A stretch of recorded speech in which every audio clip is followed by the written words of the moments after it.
I won't be able to.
What's up, everybody? Welcome to the Porterweight Podcast.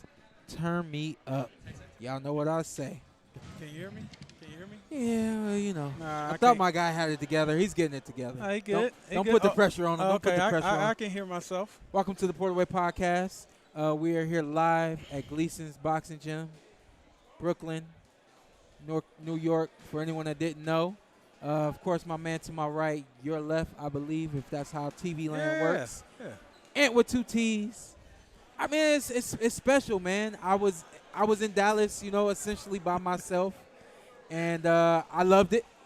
And I was like, man, I hope these guys get a chance to experience it. And some things happened in your life, and I said, yo, and worked out. Come through. So you here, man? You get to experience. You get to experience it, but I would love to have the whole team here eventually down the road. We'll have Zittel, Carson, the whole team. Porterweight Podcast is not complete until we got the whole squad. It's not finances is not what's holding that up. You know, so let me make that clear. Hey, y'all jump in Carson's DMs, Instagram, whatever. Get on Carson. Zittel will be here tonight. Yeah, he told me he'd be here for the press conference show. What's up? That's my guy right here. Oh, you know him, huh? Yeah, that's my guy right here. Oh, all right. Yeah, it's people. What's up, man? It's my man Joe. That's fine. Don't talk to me, Joe. All the respect goes to Antt. Yeah. Man, that's our guy right there, man. I do handshakes. What's up, boss? Oh, man. True story. We remember we was at the Win, and we leaving the Win, and this guy walks right by me and looks at Ann and says, "Hey, man, I love your show." I said, God damn it. I said, you got another show? Am I not aware of the show you're doing? And like, nah, he's talking about the Porterweight Podcast. I said, well, how the hell he talking to you and he ain't talking to me? Yeah, no, I just try to be in touch with the people. No, I love it. I love when y'all got y'all fans. Yeah, man. Hey, we were nothing without the people. Yeah. They hold us down. Oh, guess what? You're on the show too. So y'all should know Andy at this point. You feel me? Yeah. Kid Hyphen Carson. Yeah, Kid go ahead, Carson. turn him up. Yeah. Hey, this the guy that turned our social media into something out of Let me nothing. get the headphones because I can't hear them. You can hear us, right? Like, you can hear us, near me, right? but I can't hear Antt from there. Oh, okay. You can't hear me? Yeah, turn your ear up. There we go. Hey, they said real good video quality. That's all thanks to our guy DDA. Yeah, DDA is a genius. Hey, man, are you available for work if they need some social media stuff done? Probably not. Shawn No. got me Oh, yeah. tired. Slow Shawn got me down. tired. Slow down. Damn. Slow down. Hey, Hold on. Take it easy. My said, brother "Hold said. on." My brother said he called you again this week. No, he didn't call me again this week. Yeah, he be BSing. No, We had spoken, and then we were And then- calling yeah. each other back and forth, playing phone tag, and then okay, I'll call him. yeah. Tell him to hit me up, because I definitely try to do something. But Yeah, you know, but, hey. right now, man. Hey. Last week I was doing 8 posts a day. Oh my, I text Shawn. I said, my brain's about to be fried. I'm just staring at TikTok all day. Man, but yeah, we just out here. Hey, who y'all got? Rolly or Tank? And how y'all got it? What's the predictions? Here, let me set the stage for you guys real quick. Get to my emails real quick for you guys. Yeah, Shawn looked out, man. He looked out he could have did this podcast with other boxers, and he decided to do it with his friends. I'm appreciative of it. I'm thankful of it. We have a good time. We're real friends. So this is literally us when we're offline. Also, holler at us. Let us know how the audio is. Yeah. I don't trust what I'm hearing. So just let me know. Y'all already know I don't trust what I'm hearing. But let me set the stage for you real quick. So the media workout is supposed to start at 2 o'clock. Of course, we have just arrived at that 2 o'clock hour. We do have a camera facing the ring. So as these guys get in the ring and all that kind of stuff, we'll be able to put some shine on them. We here, but it honestly, like, it's kind of about us, but it's mostly not about us. Yeah. It kind of is and it kind of ain't, but it mostly ain't. I love doing what I do. As y'all can see, I am on the grind because I love it. I'm not on the grind because I need it. I do need it, but I love it. But all that being said, we will have the fighters in the ring, and as those fighters get in the ring, we will definitely have the camera more so focused on them with the audio right behind them from us. First in the ring is supposed to be Eduardo Ramirez, who's getting in the ring on Saturday night against Luis Melendez. Is that him? Oh, that was Guzman, huh? Yeah. 2:30, we got Jesus Ramos, young up-and-coming fighter. They saying audio's low. And I knew the audio was low. And he will be fighting Luke Santa Maria. Of course, the storyline there, Luke was able to beat Abel Ramos, uncle of Jesus, just in, I think that was February, on the undercard of Keith Thurman and Mario Barrios. So Carson said this is payback. He Carson said this family payback. I'm not mad at it. I don't want to go with that narrative, but because I know from a fighter's perspective, when you feed me a narrative that I didn't already that I don't believe in, I don't eat it. You know what I'm saying? Yeah. And so I don't want, if we interview Jesus, I don't want him to come over and say, "Yo, man, you getting him back for your cut?" Your I'm uncle." going to say it. You know I'm going to say it. All right, well, here, I'll answer the question for you. Nah, man, I hate to see my uncle lost, but I'm out there to go out there and give it my best, and I'm gonna beat him, and it's gonna be for me. That's what he's what gonna if he say. go out there trying to get revenge? They both get their ass whooped. Hey, Luke was kind of the quiet storm in that fight against Abel. Abel was on a win streak, Yeah. and I didn't see Abel losing that fight. It was really close. I don't remember how I scored it, but I do think that I All right, felt Carson, we like got the win was definitely justified. Hey, Mr. Vegas, I got you getting the new logos too, so I still got you. I don't want to say too much. One, in my personal opinion, from what I've seen, Don't let them gas you up. one of the greatest Cuban fighters is going to be getting in the ring at 3 o'clock. Irizlandi Lara, he'll be getting in the ring, and his opponent Gary O'Sullivan will be here as well. And then the main event fighters will have at 3:30, Rolly Romero, and then at 4 o'clock we'll have Gervonta Davis. So this will be at the least a 2-hour live podcast for the Porterweight podcast right here. I don't know if I'm gonna sit the whole time. We gotta be quiet. No, hell no, we gotta be They're quiet. gonna be hitting mids, doing all Yeah, that. ain't Give you singing a on real national reaction. anthem. Okay, all right.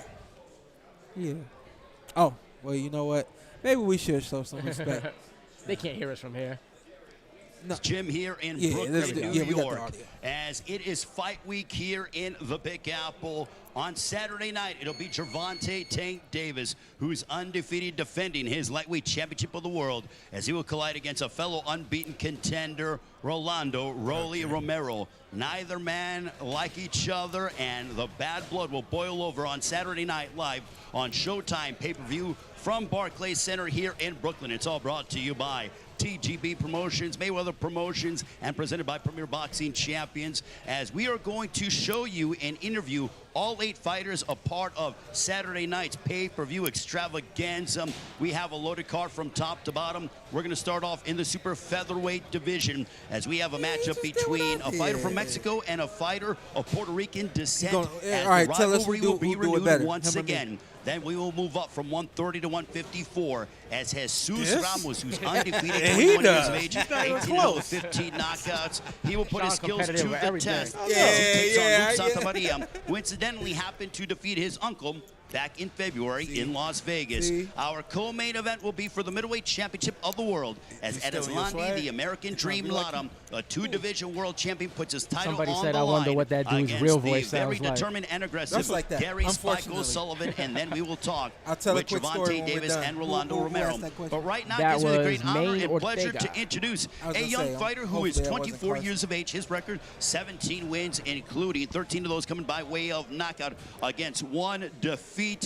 Ladies and gentlemen, please welcome, having won 15 straight, here is Luis Melendez. He's on a As mission, we bring huh? up Luis Melendez, he's joined alongside by one of his handlers, Henry Revolta.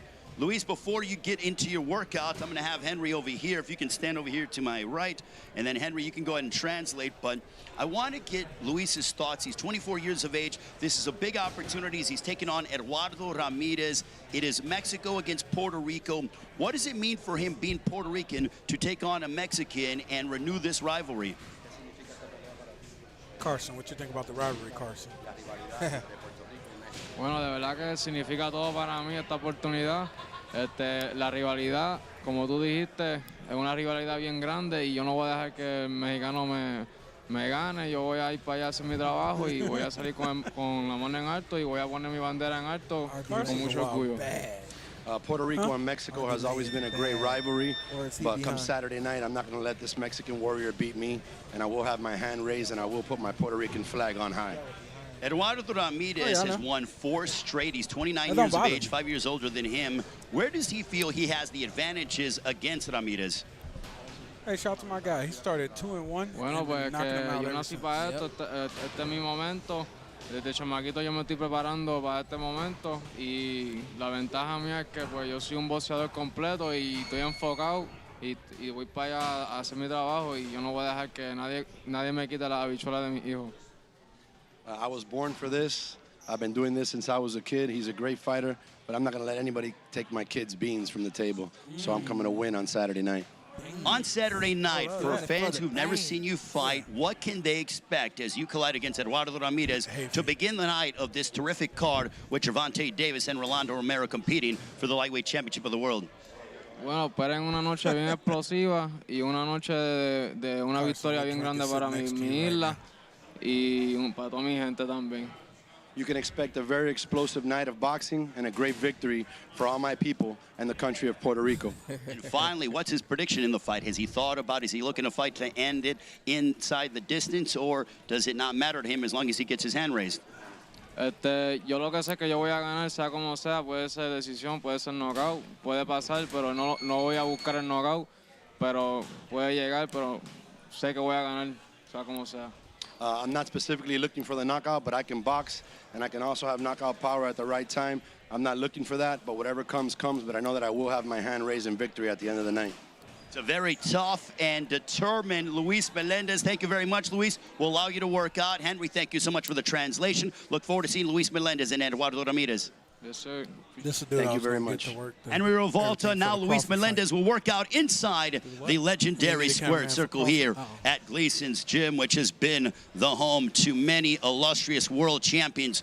Over Carson 130 not filming this world dude's champions haircut. have at one time or Carson's a another hater, trained right? here Carson, you need to inside be the here like that, halls, matter of fact. inside the walls of the legendary Gleason's Gym here in Brooklyn. And Muhammad Ali, Jerry Cooney also, Roberto Duran, Jake LaMotta have at one time or another trained inside this legendary Turn gym Ray here down. Yeah, turn in him Brooklyn. down. But right now, Okay, you are okay, watching Ray. Luis Okay. Melendez, That's who enough. is 24 years of age. That's enough, Ray. You're watching Luis Melendez, who's 24 years of age. He comparing him to the greats. Yeah, you're right. He started 2-1, and then he lost one, and then he's been on a 15 fight win streak ever since. Hey, we ain't got my man. Do I have an announcer voice? I can't hear don't my think man that up I do. Don't think that I do. Why you making fun of this dude? That's literally how he talks. So yeah. Go ahead and tell a story. Spent a lot of time with Ray over the last few years, especially with working with Fox. And so you hang around with Ray enough, and eventually the question comes, yo, man, stop talking like that. Is this how you decide that you want to live your life talking like this? Hey, man, I can't help it. This is just, I got this voice when I was about 14. It's been like this ever since. I'm like, damn, dude. He does not turn it off. That's his voice, and I think he has really just kind of honed in on it and has been able to use it to earn a living. Which is pretty cool. And he been doing it for a minute too. He said 14 years old. He got that. What he said? What, Sean? Were you here? I've been talking like this. Hey, he was 14. like 14. I got millions of dollars. It's over. Hey, you ever heard the rumor that Mike Buffer charges $1 million to say, "Let's get ready to rumble"? It's not a, Or he might get I fired. don't think he charged. I think he is. He might get fired. Or he might get sued. I don't think you're supposed to say it. You about to get charged $1 million. You about to hit Antt with 2 T's at gmail.com. Ah, damn, he gave everything. We gotta get him on the podcast eventually. You gotta get You Michael got the and money? Bruce. I don't have the money. Yeah, because hey, my man is. You can get his son. Bruce ain't. Bruce, No, that's his brother. Damn, man. His long lost brother. His long lost brother. For real? Yeah, It's a long loss. And they literally found each other? Yeah. Oh, so that's like me. And they both ended up doing like the same job. That's Yeah. like my brother that's on drugs come and steal my swag and get a man. podcast. Oh, so, hey, shout out to my crazy. brother on drugs. Oh, This fool man. say he needs to come on the podcast because he's a kickboxer. I don't ever remember my brother been on drugs, kickboxing, but that's what he said. Kickbox crack, kids. Kickbox crack. Hey, man, you can't talk about my brother. I don't want Alright, to make this personal. Uh-oh. I ain't gonna do it. I ain't. No. Is it my brother? Yeah, I'm not gonna do it. Go ahead. Go ahead. No, go ahead. no, no. Let's go ahead. No. Go ahead, man. Just say it. No, we watching Luis Oh, okay. do his thing. Shout out to Luis. He ready to go. So he got the clean cut for Luis tomorrow night. 17-1 is technically. You know me. I don't do A side, B side, but he is technically B side against 26-2-3 Eduardo Ramirez, who should be coming to the ring after Luis gets out. Honestly, this is a good fight to open up the fight tonight. Yeah. Yeah, this is a great Yeah. fight. This is 50-50 to me. Featherweight, action-packed. Both these guys seem to pack a punch as well. So, Somebody can easily go to sleep. and when you determine, you know what I mean? Like my dude Luis said, yo, you ain't taking no beans from my kids. Yeah, When it's about the beans, yeah. it ain't even about the chips. It ain't about the cheddar. It's about You can't the take beans. no beans. Or is that what he That was really specific. That, Yeah, beans was in that it- household are Or like, am I reading into that? What did he mean? Beans? Did he mean money? Nah, I think he really meant I, the actual I feel beans. like he meant beans. Like the physical Goya beans Yeah. in the house. Yeah. Like you're taking the beans out. Oh, you eat the Goyas too, huh? Oh, yeah, you got to. I Got don't. to. No, you don't. Got to. Trying I to mean, as keep- far as What's your Gonzalez go, nationality? I'm Puerto Rican. I put Okay. the porn Puerto Rican. I'm just here. I'm trying to keep my kids off of them. Am I doing the wrong thing? What? Wait. I just got caught up. I'm Puerto Rican. Beans, what's going on? I'm trying to keep my kids off the beans. Am I doing the So, wrong kind so thing? beans? tell them All of 'em. tell them what your Except kids. for pork and beans. Tell I them what your mean, kids' beans are a nationality really is. good source of protein. You know my kids, they mix. with No, Mexican. they don't know. No, They don't my know. kids are mixed with Mexican. My wife. And my kids are too. Oh yeah, yeah. My kids. I'm trying to put in more on it. The mom's trying to. Hey, the mom's probably watching this. She probably trying to. Oh yeah, my take- wife. Yeah. Somebody said, imagine Antt doing a roundhouse kick. What's up, love? Oh man, Am I doing the wrong thing? trying to take them off me? Why?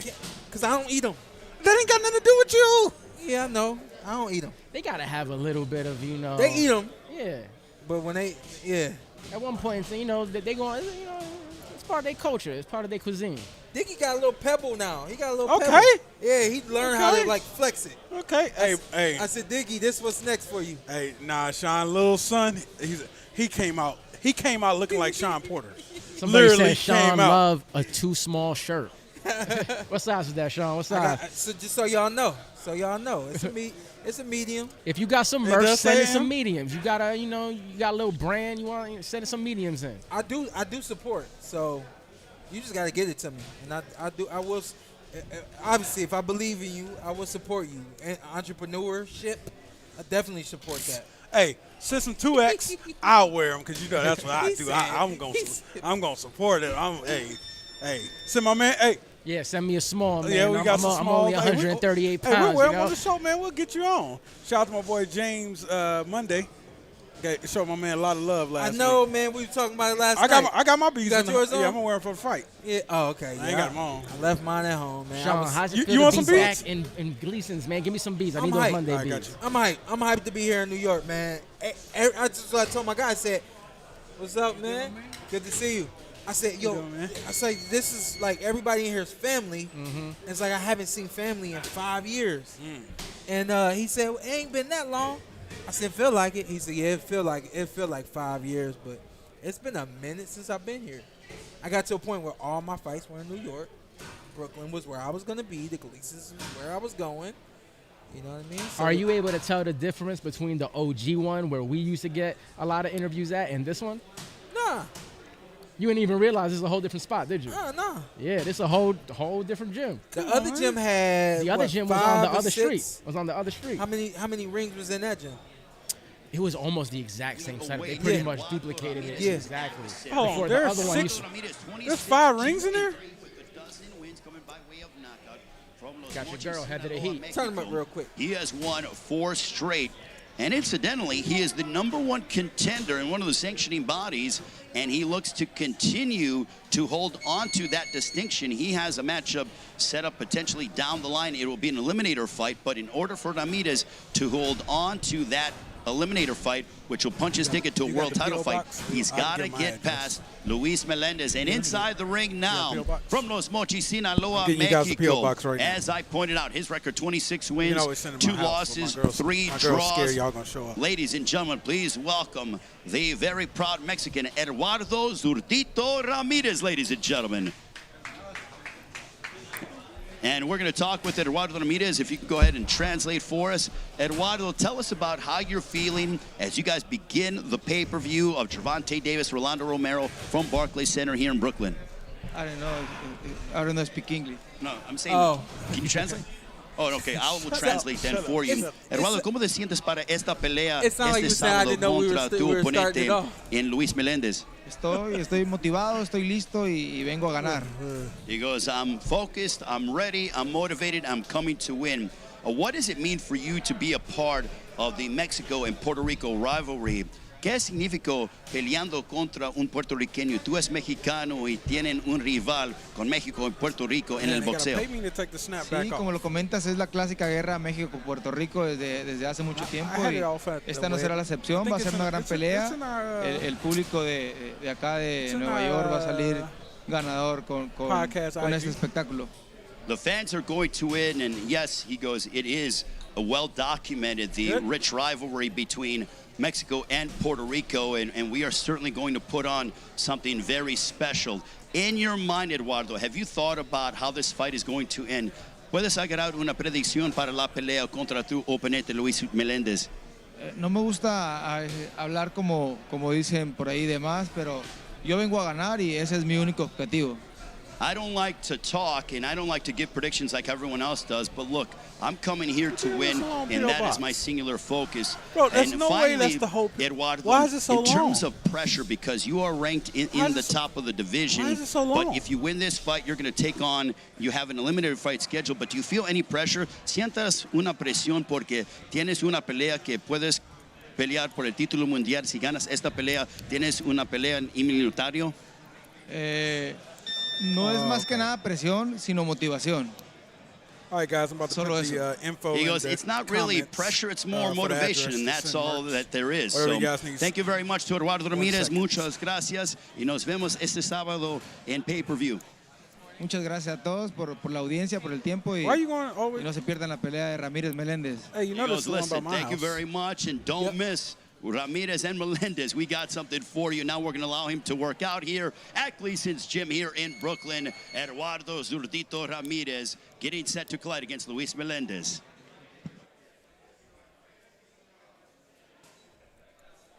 Oh, right. So Dead air.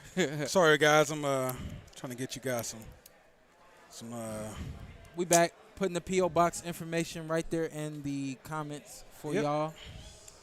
I guess we'll start maybe putting that in the description after we do our episodes as well, just so you guys got it. All right, I just put it up there. It's under Anthony B. I don't want nothing. If- I'm just, I want I don't some. want nothing. Worst kind of worst, you can take stuff to Carson house. Carson lives. What's Carson address? Beverly Hills. You want me to pull his? No. You been to Carson's house before? No. Nobody goes to Carson's house. Nah. Carson's like Carson comes to everybody else's house. Yeah, shout out to Carson. Hey Carson, where you watching the fight at this week? We heading back on Sunday. Why We'll be you back asked for the that and I really thought I was going to hear his voice? I was supposed to hear his voice. Yep. Right? Well, you know what? I'll be here. Hey Sean, What's up now? Oh, how you Megan, guys doing? my man getting a lot of love. Yep. Good to see y'all. Yep. So if you guys want to send us anything, just put the mailing address in the comments. Somebody said if it was a street fight, Rolly versus Tank, who you got? Now the rules are changed. I'm gonna give a little backstory in case y'all don't know. Rolly did judo before boxing. Okay. To add that in Oh, there. yeah, I seen that. Until he was 17 or something like that. Yeah, something like that. Came into boxing late. So, he was yeah, a yeah. judo practitioner at first. You know, It's still a street fight can go anyway though. And on top of that, Tank is a street dude. Yeah. I'm not saying like Now dude all street hustles- dudes can fight though. Well, I'm not saying my dude hustles in the streets when he ain't at the gym boxing, but like he came up hard, rough, rugged. And so you need hard, Yeah. rough, rugged in a street fight. You know what I mean? So Plus, a street he's not fight, foreign anything to that. goes. Yeah, because He's not foreign I ain't to gonna that. lie. That's what I'm saying. You know what In I'm a saying? street fight, you'll beat my ass. If we get on the floor and we laying down next to each other, it's a 50-50 fight. Oh, That's such a strange setup. I was like, Yeah, come lay down on the floor with me. No, It's gonna be I'm saying I gotta get him to the all right, ground. you got that one. You got that one. Now let's start down there. No, I'm saying I gotta get him to the ground. I gotta get him to the ground. I would never fight a boxer. What's up, Junior? Who's Junior? Right here. What's up, Junior? How you doing, sir? Oh, okay. How you doing, man? Yeah, you know him, huh? Good to see you. Man, Carson ducked us. That's why. It's a legend Carson right there. ducked It's a us. legend right there. Yeah. They don't Carson, know. They respond don't while know. you're not Poison. here, man. Everybody want to know where Carson at. Hey, That's his ring name? Yeah, Poison? yeah. I didn't know his ring name was Poison. Believe so. Yeah. if not, that's his ring name now. Hey, Find out. Yeah. Find Ain't no that out. pause. Okay? Ain't no pause. I gotta win a fight. Hey, shout out to Carson, man. Everybody getting Carson a lot of love today. That's why you should have came, bro. Get a flight to. Somebody told me to get a flight to Brooklyn now.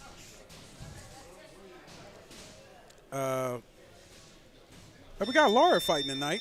I mean, this weekend. It's You think- Lara. Yeah, you think he ever gonna get a shot back at 154? Yeah, Junior Poison Jones. Yep.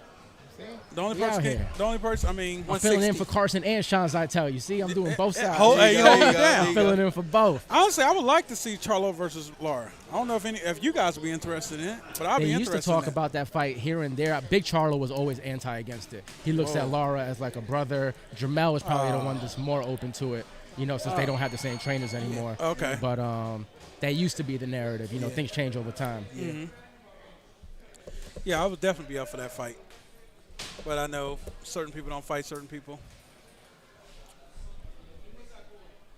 But you know, like Mike Tyson says, Oh, you know, yeah, if that's we're your live. brother, you gotta. Come say hello. Hey, nobody heard you.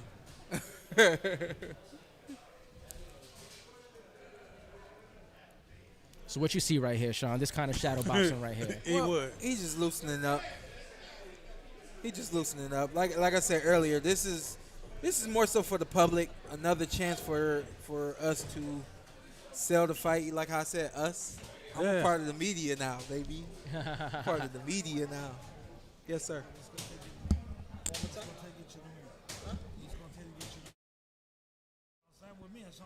Yeah? You ready? I've had knockout a long time. It's been a long time. Oh. Yeah? I need 6 world titles. Appreciate I ain't it. had a Kango hat in a long time. Appreciate the super chat. How many times you check? Huh? Man, no bad vibes. Maybe one day we can make that happen, man. Where you located at? You in Vegas? Where you at? We actually moving around now. Vegas is our base, but we're moving around a lot.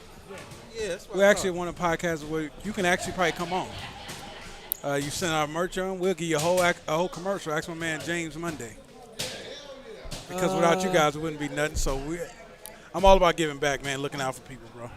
I already answered it. Oh, okay. Shawn on it though. He on it. Hey, man, how lunch break going, bro? What we eating for lunch? Well, sure, I ain't even reading. I should Go probably ahead, still yeah, read Shawn it. about to make me do it. Go ahead, Shawn read about it. to make me pay a super chat. It's on my YouTube. You looking at too. Finally get to catch y'all live. Okay, you in Cali? And What on part, my like lunch LA? break, too. Huge Showtime. Go Shawn Porter Browns. fan. Always wanted to be on this podcast. Y'all are fun. That's love. I told him. No bad vibes. We appreciate it. Yeah, Good if vibes there's any only. podcast he probably can get on, it'd be ours. You never know with us. Oh, yeah. Yeah, you never know. In Dallas, I put a random chef on the show. I Chicken put- salad. My man. You my just man got to be here. You eat chicken salads, right? My man eating chicken salad for lunch. Oh, you don't eat chicken salad? Oh, yeah. Chicken salad. Yeah. Chicken salad. Okay. They said if you have any words Hold for up. A salad with chicken in it, right? Is this a difference? If it's Sean got a question for you, Mr. No bad vibes. I don't know all that. Yeah, Mr. No Bad Vibes. Is it a salad with chicken in it, or is it chicken salad? Salad with chicken in There's it. a difference. Chicken salad sandwich? It's a chicken salad sandwich There you I go. heard that's fire. Yeah. the Porter Way philosophy. These are the questions. These are like existential, introspective life questions right here. I like the turn it took. And Mr. No Bad Vibes, are you trying to eat healthy, but you got to keep your black side in there, so you threw some chicken in there? You know, black people, when we diet, we half-ass diet. How you know you Except black? you. He look black. And well, if he's not black, I'm taking him. You just got drafted. Just drafted him. Out No of bad. nowhere. Yeah, the profile picture is a black man. So there you go. Yeah. Huh? What's your show? Let's put it together. And that is Eduardo Ramirez, ladies and gentlemen, getting a workout in here at the legendary Gleason's gym here in Brooklyn. Behind the scenes, Yes. Junior I Poison already know, man. Jones, I just already that know. My lady Shawn always Porter trying to to put come me to on the diet. I be super show. half-assing them They diet. always give me a hard time. From the punches he was She's trying to keep me throwing alive, I guess. towards the midst of his trainers, extremely focused and determined, all business, and no doubt looking to make a Oh, big Francis. impression Yeah, my on guy, Saturday Sean's night hyped to for that, begin artwork. the Gervonta Davis Hey, where you sending the Rolando artwork from? I Romero told Sean, pay-per-view India, but I'm on not a sure. Saturday night on Showtime pay-per-view from Barclays Center here in Brooklyn, 9 Eastern, 6 Pacific time. As I mentioned, 4 outstanding fights, Francis, a we're gonna do power a whole, of our pay-per-view, reveal on the and show before that, when I 2 present the fun art to matchups Sean. on the Showtime we really Sports appreciate it, social man. media pages that we will televise from Barclays Center here in Brooklyn. Man, you got to eat your Eduardo greens, Ramirez man. still going ahead. And now we My are doctor going to told go me if ahead. I eat my- Eduardo, start if you can eating go greens, ahead I'm and gonna stand die. over I said, here. damn. Puedes poner. I'm hearing Ray. I'm hearing Antt talk about greens. Okay, yeah. Sean does motivational So Mondays. they got both guys in So the we ring. could Let's do. turn them up real quick. Okay. Yeah, they in there. What's my guy hitting me up? Yeah, that's why I said that's not common. Yeah, they doing the face off right now. Yeah. And this is our opening matchup on Showtime pay-per-view. Eduardo Ramirez, Luis Melendez, the rivalry of Mexico and Puerto Sean Rico said Carson said reignited. he ain't This no one in the super featherweight division. Face out, guys. Aquí. Carson means that too. I saw him on TikTok, your wife's TikTok, talking about too much broccoli. Look at that So, stare down, ladies and the gentlemen. hell Neither is man Carson wanted doing on my to take their TikTok? eyes off each other. commenting on the plate. You know, she got Eduardo she's making a little Ramirez that And chicken she Luis got going Melendez. Hey, you know it's funny matching about our up. crew.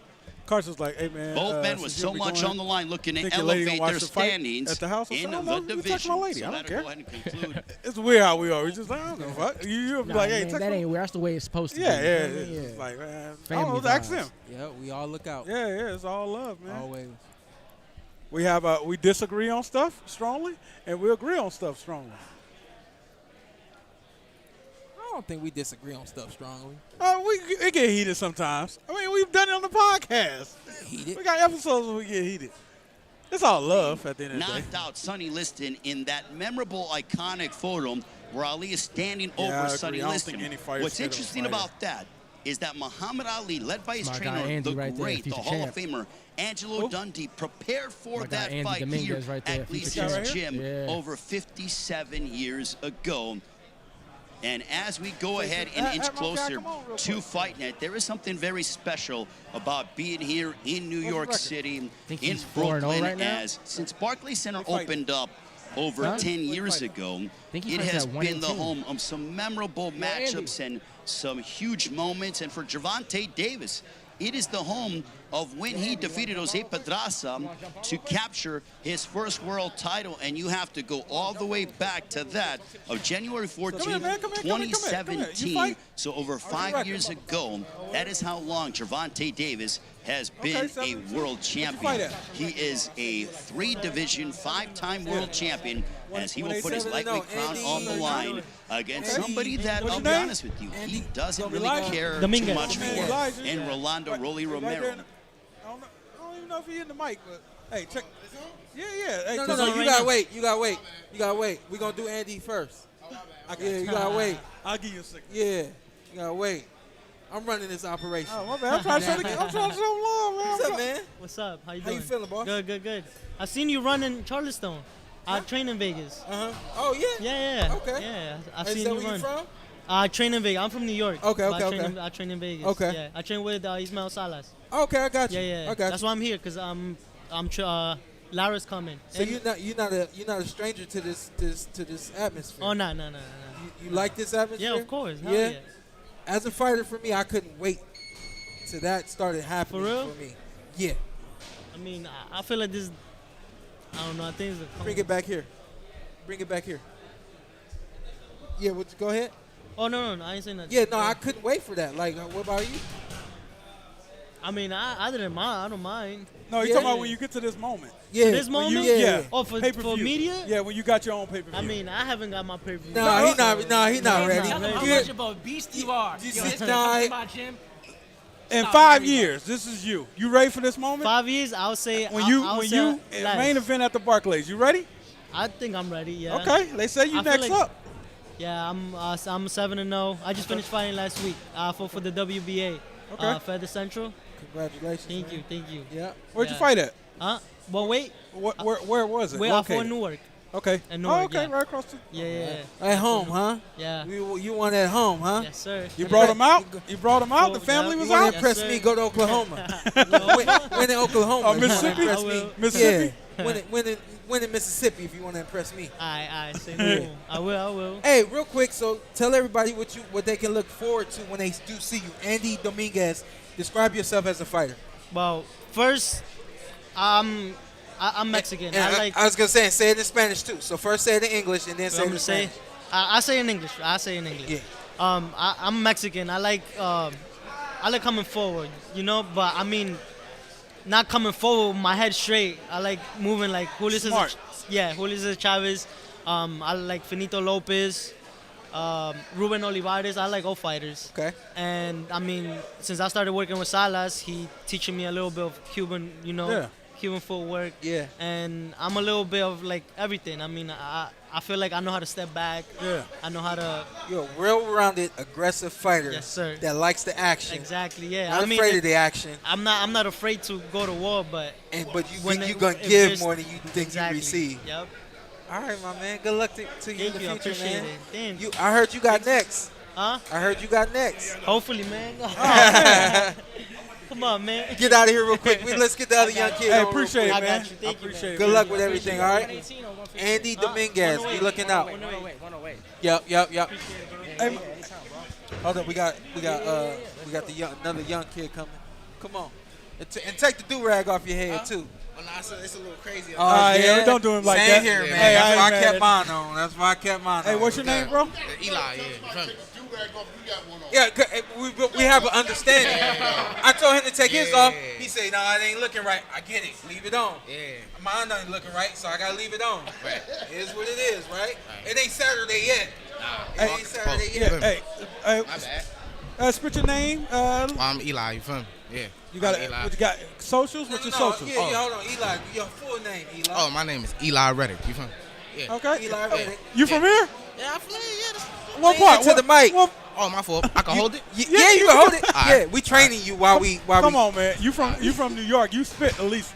You've been in the booth before. Oh, yeah. Yeah, so come on, get This comfortable my with first it. rodeo. You feel me? Yeah. Been around. You feel me? Been around town. You feel me? What part? What part of New York? Brooklyn, Brownsville. Yeah. Okay. That's where I'm from.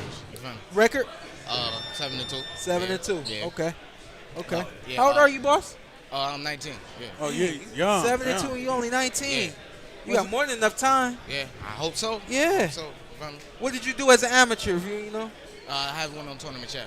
Okay. On tournament Oh, chat. so you're an amateur. This Yeah. isn't a professional. No. 7-2. okay. Yeah, This is an amateur 7-2. Yeah. Okay. Right. Take the losses just like you take the wins, man. They're all learning experiences, the Right. wins and the losses. Right. Before I turned pro, I had over 200 fights and a lot of losses. You know what I mean? But you just learn from those experiences, and those experiences will be what you use to get to the next level. Right. Yes, sir. Also, I wanna feel me. I don't know if I can. I just want to tell you what Go I ahead. want to tell you that Go ahead. I got a channel and stuff like that. Oh, yeah, Okay, go go ahead. ahead. Everything, man. Go Yeah, ahead. yeah, The yeah. camera right there. All right, so I got a channel. It's called Exclusive News Insider. You feel me? I talk about all type of stuff. I got some stuff for you too. I want you to see. Feel Okay. Me? I'll be watching you too. I don't like how you be coming down on my guy Bud. You feel me? Because he nice. You feel me? I brought him in the studio last week. I know. But you can take it a little, be a little light on my guy. You feel me? Be a little light on him. All right, I got Shawn you. too. You be. I don't like how you be. You feel me? Tell You know him, Shawn man. too a little bit too. I be telling them write down your channel, and we'll make sure that we say it again. And also, Eli, write down your last name. I think you said Reddick. Yeah, that's right. Okay, and then you had whispered something after that. It was like you said something. What I said? I don't know. You said my name. My name Eli Reddick. I didn't hear what you said. Oh no, I was like, yeah. I've been around town. You feel me? People know me. You feel me? Eli, you got 16 for us? You said what? You got a 16 for What's us? that? Spit You ain't something. been around. Oh, y'all been around. What No, you mean? No. Spit it or don't spit it. Spit it or don't spit it. Nah, what's that? We in Yeah, Brooklyn. What's that? Hey, look at his boy. Look at that? 16 bars, baby. Oh, I ain't got that for you. 16 Oh, I ain't got that for you. God. I ain't He prepared. scratched his I head. ain't prepared right now. I ain't prepared right now. Hey, write something down. Come back and you can spit. I got you. I got you. Pen and paper. Hey, you got 5 minutes. Go in the back. Oh, rap. I got some rap for you. You want to rap? I Okay, got you. yeah, I rap. got you. Not right now, though. Oh. You feel me? Not right now. What you I mean got on not my right phone. now? Let me get my phone real quick. Cause, Oh, okay. I ain't with the freestyle, you know? Okay, all I right. ain't with the freestyle. Hey, we support the kids to make it anything, bro. I don't care what it is. All right, Eli. Hey, Shawn, kick you Good off. luck with everything, boss. 19-year-old, Hey, bro. Stay 7-2 blessed, as an amateur. Hasn't been into any major national tournaments yet, but it's New York, so it's safe to say eventually he will be there. It's just kind of boxing is in the veins of all these New York fighters. I'm not just saying that because I'm in here, but I fought against a lot of guys from New York. How you doing? Hey, my the man cleanest Corinne. guest so far today. Yeah, oh yeah. The Trying. cleanest guest. I think he's going to. Well, no, if you got to talk wardrobe, this Uh-oh. is the man right here. Have you seen what this man wears? I seen the ties. So the ties, the socks, the shoe. So The whole nine. I got to hear it from your voice again. I got to hear it in your words again. It's about being fearless, right? Yeah. Can you educate, please? Sure. That is essentially how my style became what it is. First of all, I am who I am, and I became very confident in myself. And so, growing up, I couldn't afford the high-end Jordans and the high-end clothing. So I let go of it. I was just like, all right, I can't wear that, so I'm just not gonna wear it. But whatever I have on, I'm gonna make sure I'm comfortable in it. And then so when I started buying suits and stuff like that, the long story short is I found myself being very attracted to suits because I couldn't wear them growing up as a kid. We got Jesus Ramos in the ring. We'll get to him right after this. I couldn't wear suits as a kid. I couldn't fit them. It was all hand-me-downs. So when I started wearing them, I went out in public with them, and I found if I felt good in what I was wearing tonight, it didn't matter what anybody said or what anybody thought. And so then I started to just go outside the box and do other things that other people wouldn't do. I don't like wearing other things that other people wear. I couldn't do it as a kid, so as a grown-up, I'm like, I'm not going to wear the Jordans that everybody else is wearing. I'm going to wear the nice suits that I wear and so on and so forth. No knock on Jordan, but I couldn't afford it when I was a kid. And so now I buy what I can afford that separates me from everybody else. I'm confident in what I wear. And so, for Look me, good, feel good, right? look good, feel good. And that's worked for you in That's many right. different ways, That's right? right. Yeah. Okay. Hey, let's turn up Jesus real quick. We got Yeah, I Jesus wanna do Ramos that. in the ring. One thing I like about you is how crafty let's you also are turn up with Ray. your punch selection because you knocked out Ricky Edwards in impressive fashion over 3 years ago. That's when we were introduced to you to the Premier Boxing Champions universe. But where do you get in terms of your mindset when you throw punches from a variety of different angles that seem to catch your opponents off guard? No, that's just something that me and my father have developed over the years. We've worked on different things. My style, we've changed it. And I can adapt to anything. That's my main thing. With Vladimir Hernandez, I had to adapt to his style, and that's how I knocked him out. The same thing with all my opponents. I had to adapt to their style, and I'm able to do that thanks to my father. He's always implementing different things to my game, and it's helped me a lot. My final question to you is, what do you want to tell on this performance against Luke Santamaria? What message are you hoping this sends to the rest of the super welterweight division? Know that I'm here. I'm here to stay. I'm ready. And you're just gonna see how good prepared I always come to the fight. I'm always ready. I'm always ready to fight, and you're gonna see that Saturday night. Jesus Mono Ramos, ladies and gentlemen, Jesus will allow you to work out here at the legendary Gleason's gym. Thank you so much. The undefeated Jesus Ramos joining us here at the Gleason's gym. He's going to work out here and get some can I things ask you guys going inside. Let's the turn, questions? yeah. So, Corinne Batista for anybody. Karim Bhatia. Bhatia. Close Excuse me. enough. Excuse Hey, me. It's It's been a little while. It's been. I'm not gonna blame it on anything, man. I messed that up. No Corinne worries. Bhatia. Well, so let me ask you guys something. Well, obviously, we're here for the Tank Rolly workout, right? Yeah. Big event here in Barclays. Been seeing that a lot of money has come in the last 24 hours on Romero. About 78% of the money coming in the last 24 hours on Romero. What do you guys think? Is that a smart bet? What are the thoughts?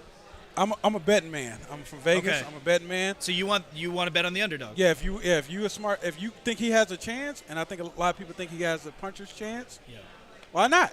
Why not? $1,000 wins you $7,000 in Vegas. I am not a betting man. However, I do understand that while he is unorthodox and while this is a long shot for him to win, on paper, I do see a version of Rolly coming out on top of this, and I would definitely encourage people that if you can see that you can make some bucks and the risk is not as high as the reward. You know what I mean? Yeah.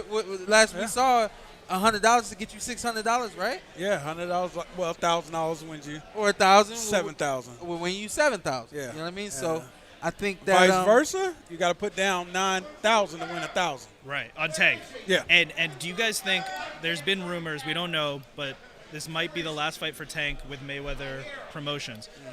It's interesting in other sports, it's like they call it like a contract year almost in a way. Is there extra pressure there on Tank then? No. All the pressure is on TMT because he performs as he always does. Yeah. And you got to pay him. And if you aren't willing to pay him, then you have to understand that he's going to step to whoever's paying him. He now is, no, he's not in the same bracket as Mayweather, but he's going to be paid. He's kind of like the Canelo right now, where Canelo became a free agent, and Canelo doesn't have to sign. Canelo's going to go wherever the money is. And I think that Tank has that star power to be able to make that kind of move. And so in a lot of ways, you say kudos to Tank for putting himself in that position. Of course, respect and salute to TMT for helping him get to that position. Yeah. But now, if TMT wants to keep him exclusively, they have to pay him. Yeah, it's to your point, it's a good position to be in, to be that free agent, right? Miguel Cotto did that at the end of his career for a lot of years. We're seeing Floyd do it. Canelo does, same thing. And you mentioned Floyd. I had to ask you this. So I know you're happily in retirement doing your thing. Yeah. But I'm not going to ask you for coming back to boxing, but we just saw Floyd do his thing in Abu Dhabi on the exhibition fight. Would you ever entertain an exhibition type match where it wasn't an official boxing match? I keep saying no, but I'll go ahead and say I don't know. Yeah. I really don't know what all goes into an exhibition. While my major thing is, if I'm boxing, I always want to be able to show my best self. And if I'm not willing to do the things that it takes to get to being my best self, then why do it at all? And so that's why, on top of all of these other reasons why I'm retired, I'm just happy to be retired. Another major reason is I don't want to swim. I don't want to go to the mountain.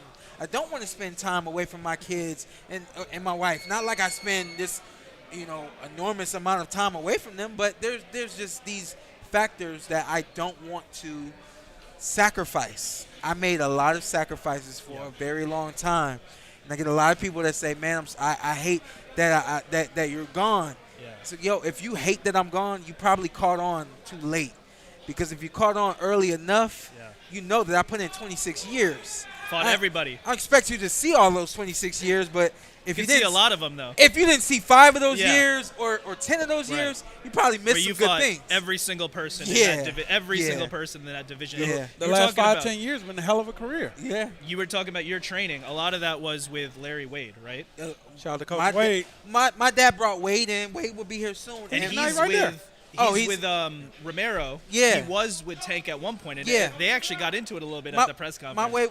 My dad was basically like, "Hey, Wade, this is how you train a fighter." Right. And so Wade, educated himself along with my dad on how to specifically train a fighter. Not Wade can train any fighter in the world, and I'd back him 100% as well as my dad. No, you don't need Shawn Porter. No, you don't need Kenny Porter. Go ahead and do it yourself, and that's what Wade's doing now. And he's working with Romero, so that means we know that Romero's going to be ready for this fight physically, no matter what, right? Yeah. Because of that. Yeah.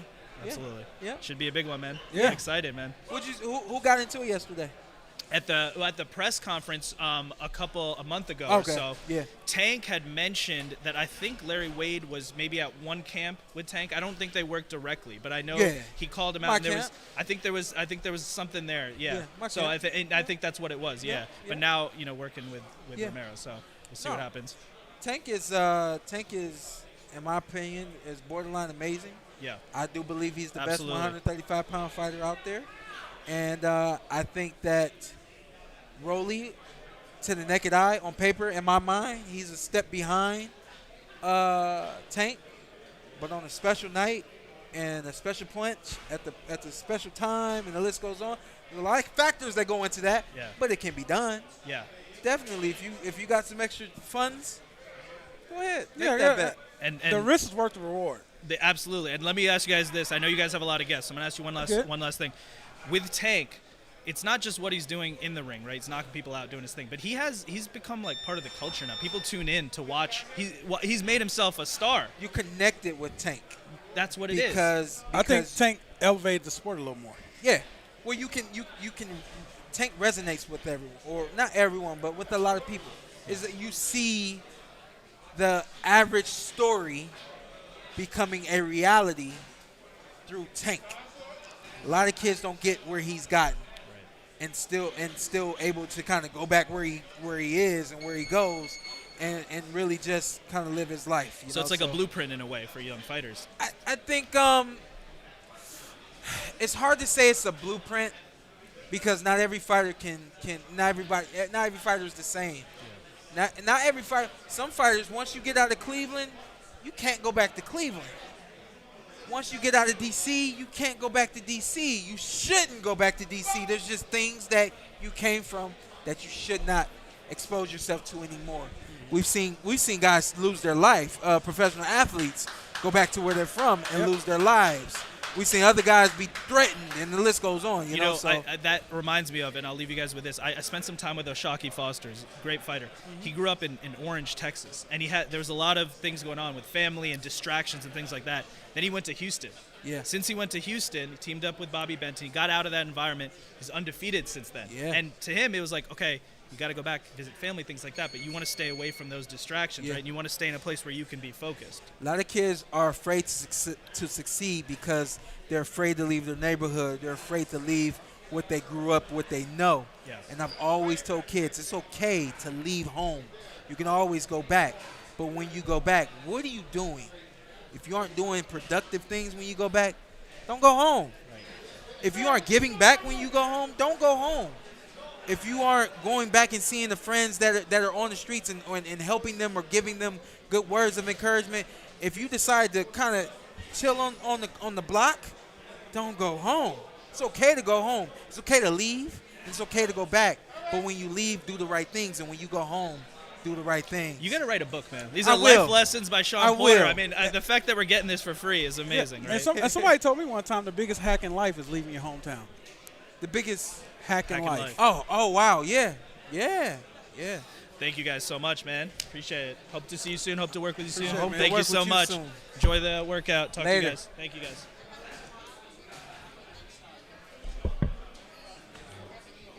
Right here.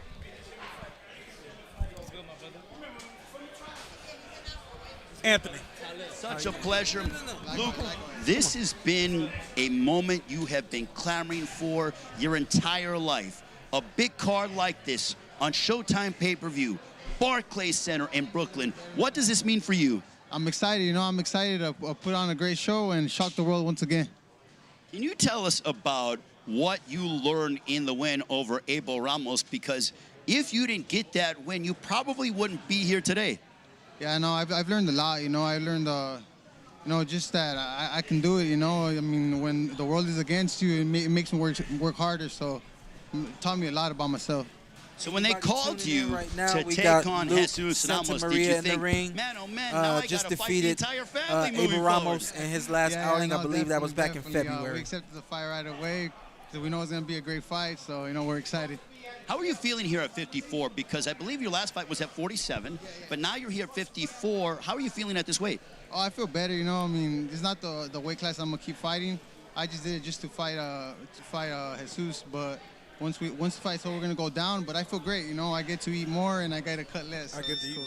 Not giving away too much of your game plan, but where do you feel like you have the advantages against Jesus Ramos?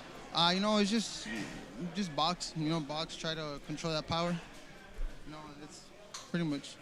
You're 24 years of age, but I feel like you're a young veteran in the sport, and you've kind of dealt with, you know, quite a bit of ups and downs in your career, and now you're starting to really hit your stride, especially after the win over Devin Alexander. You followed it up with the victory over Abel Ramos, as we talked about. Yeah, no, I feel the same way. You know, like I tell everybody, I fight anybody and everyone they tell me to fight. So I feel also that I'm a veteran. You know. What can fans expect on Saturday as you take on Jesus Ramos on Showtime pay-per-view? Oh, it's gonna be a great fight. You know, it's gonna be a great fight, and it's gonna be I'm gonna take him to school, boxing school. And Barclays Center, Brooklyn, New York. I mean, unbelievable atmosphere. Have you thought about what that ring walk is going to mean to you? Oh no, I mean, I used to dream about these moments, you know, and they're coming to reality. So just gotta thank God, you know, thank God, and I'm ready for it. Luke, we will allow you to work out. Good luck on Saturday night. We look forward to your matchup against Jesus Ramos. That right there was Luke Santamaria, 13-2. He's moving up to 154 to fight the younger Ramos. Undefeated. Yeah, undefeated. What is he, 17-0? 18-0, 15 knockouts. That's 15 a tough KOs, task, man. Super Tough welterweight. task. Southpaw. Yeah.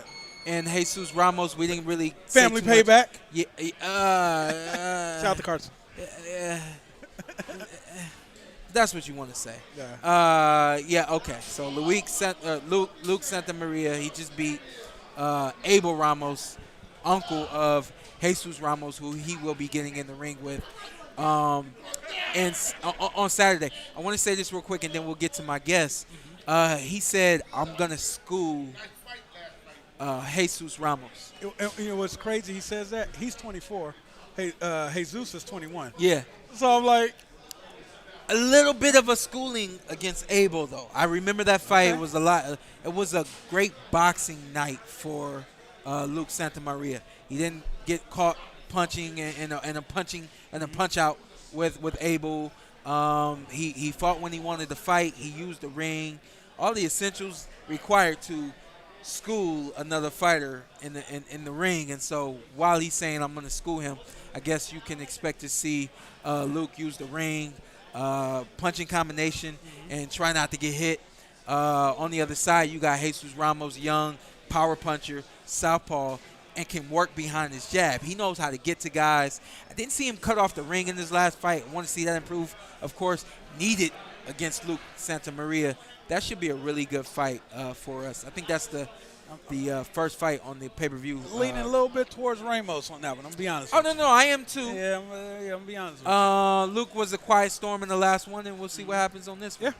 We got a guest. We got a guest. They just pumping them at us now. Yeah. Who is this? Yes, sir. Khalid Twaiti from Brooklyn, New York. Okay. Also known as Pure Gold. Okay. I'm 10-0. I'm currently 10-0. Yeah, you gotta make love to the mic. I got you, man. Yeah. I'm currently 10-0 with 4 knockouts. I'm a bantamweight fighter. Okay. I'm looking forward to stepping in the ring with tougher competition to get me to the championship level. I just want to thank y'all for allowing me to be here right now. All love. And you said 10-0 with 4 knockouts? Correct. Yeah. What's your name again? Khalid Twaiti. Khalid Twaiti. I want you to Twaiti. write it down so that we can put it in the comments. I know eventually you guys out here in New York, eventually y'all gonna be seen. For sure, 100%. Y'all trying to take the game over, huh? Absolutely, man. You know. Hey, y'all got that New York swag. They always got somebody in it. I know, but I'm saying they got that New York swag. Absolutely, man. You see my Hey, fitted. yeah, hey, head to toe. Twaiti, I correct. like that. It's a very important pronunciation. I like that. Yeah. When's your next fight? Hopefully, I should be fighting next month, June 11th. Where? And in DR, a little tune-up. Okay, yeah, I got you. And then I will be going again in Atlantic City in August. What's your ethnicity? Yemeni. Okay. Yeah. Okay. How'd you Saddam get? Ali. Yeah. That's my boy. Yeah, okay. Yeah. You don't know Saddam. Prince Nassim. Yeah. Oh, yeah. You don't know Saddam. Yes, I do. And I know Prince. You dancing like Prince? Yeah. I actually met Prince in you doing Dubai. that? You doing that to the ring? Oh, Are you dancing to the ring like Prince? No. Oh, I was about to say, bro. A little bit. This about to be my favorite fight ever. Nah, you know, I add my own tweak to it. I try to be myself at all times. So if it comes out, it comes out. But I'm never trying to be like nobody. Salute to the Prince. Yeah. Salute to my boy Saddam. Where is Saddam? Saddam, he's in Brooklyn right now, but He's not around. training nothing? He's looking forward to getting back in the ring. Oh, he but is? Yeah. Okay. But I'm 34. He gotta be 33, 34 he's years 33, old. That's 33, it. Yeah. So he'll be back in the ring soon. We lightweight grew up in the amateur system together, man. Right, I know. We went to Africa together. We went a lot of countries together. That's what's Venezuela, up. Brazil. Sure. Yeah, we've been around the world together, man. For sure. Yeah. Saddam was killing it in the amateur. Yeah. Sure. Yep. That's what's up, though. What do you think about next 4 or 5 fights? It's time to start making that real push. I'm looking forward to in the next 5 fights. I should be fighting for eventually a title. I should be in that league right there to be mixing it up with the top guys. So Take your time, keep learning, keep getting experience, and stay focused, stay dedicated. Right. You know what I mean? Right. I always tell guys, well, I said this earlier, I think just on the Instagram Live, it's not about how long you was at the gym. Some guys think that going to the gym all day and telling people, well, you know, I'm at the gym all day. That ain't what gets it done. It's a matter of what you do when you're there. Right. If you at the gym all day, but you sitting around and you talking and you just seeing everybody that's coming in and out, or you paying attention to everybody and what they're doing, learning from their habits, learning the good habits, and then implementing those things yourself. You know what I mean? So work hard, my man. Stay focused. Absolutely. And, quality over quantity, for sure. Quality over quantity 100%. all day and all night. How old are you, man? 26. Okay. Yeah. Got a good head on your shoulders, Thank man. you. I like appreciate that. And a lot of hair on the chin. Yes, sir. Good luck, my man. We coming. Yes, sir. Thank Good you luck for with Stay everything. blessed, man. Yes, sir. Likewise. Khalid. Yeah, I put his name in the chat. Tweety. They trying to follow him. You got an IG? Hey, get on it. Khalid Twaiti at Instagram.com. That's at Instagram. I got you. At Instagram, KHALID, last name TWAITI. Khalid Twaiti. And all of you joining us wherever you are around the world, welcome to Fight Week here. And speaking of the social media pages of Showtime, you can watch the prelims on Saturday night. It'll feature Jaleel Hackett, who's undefeated 3-0, looks to remain undefeated as he will take on Jose Belloso.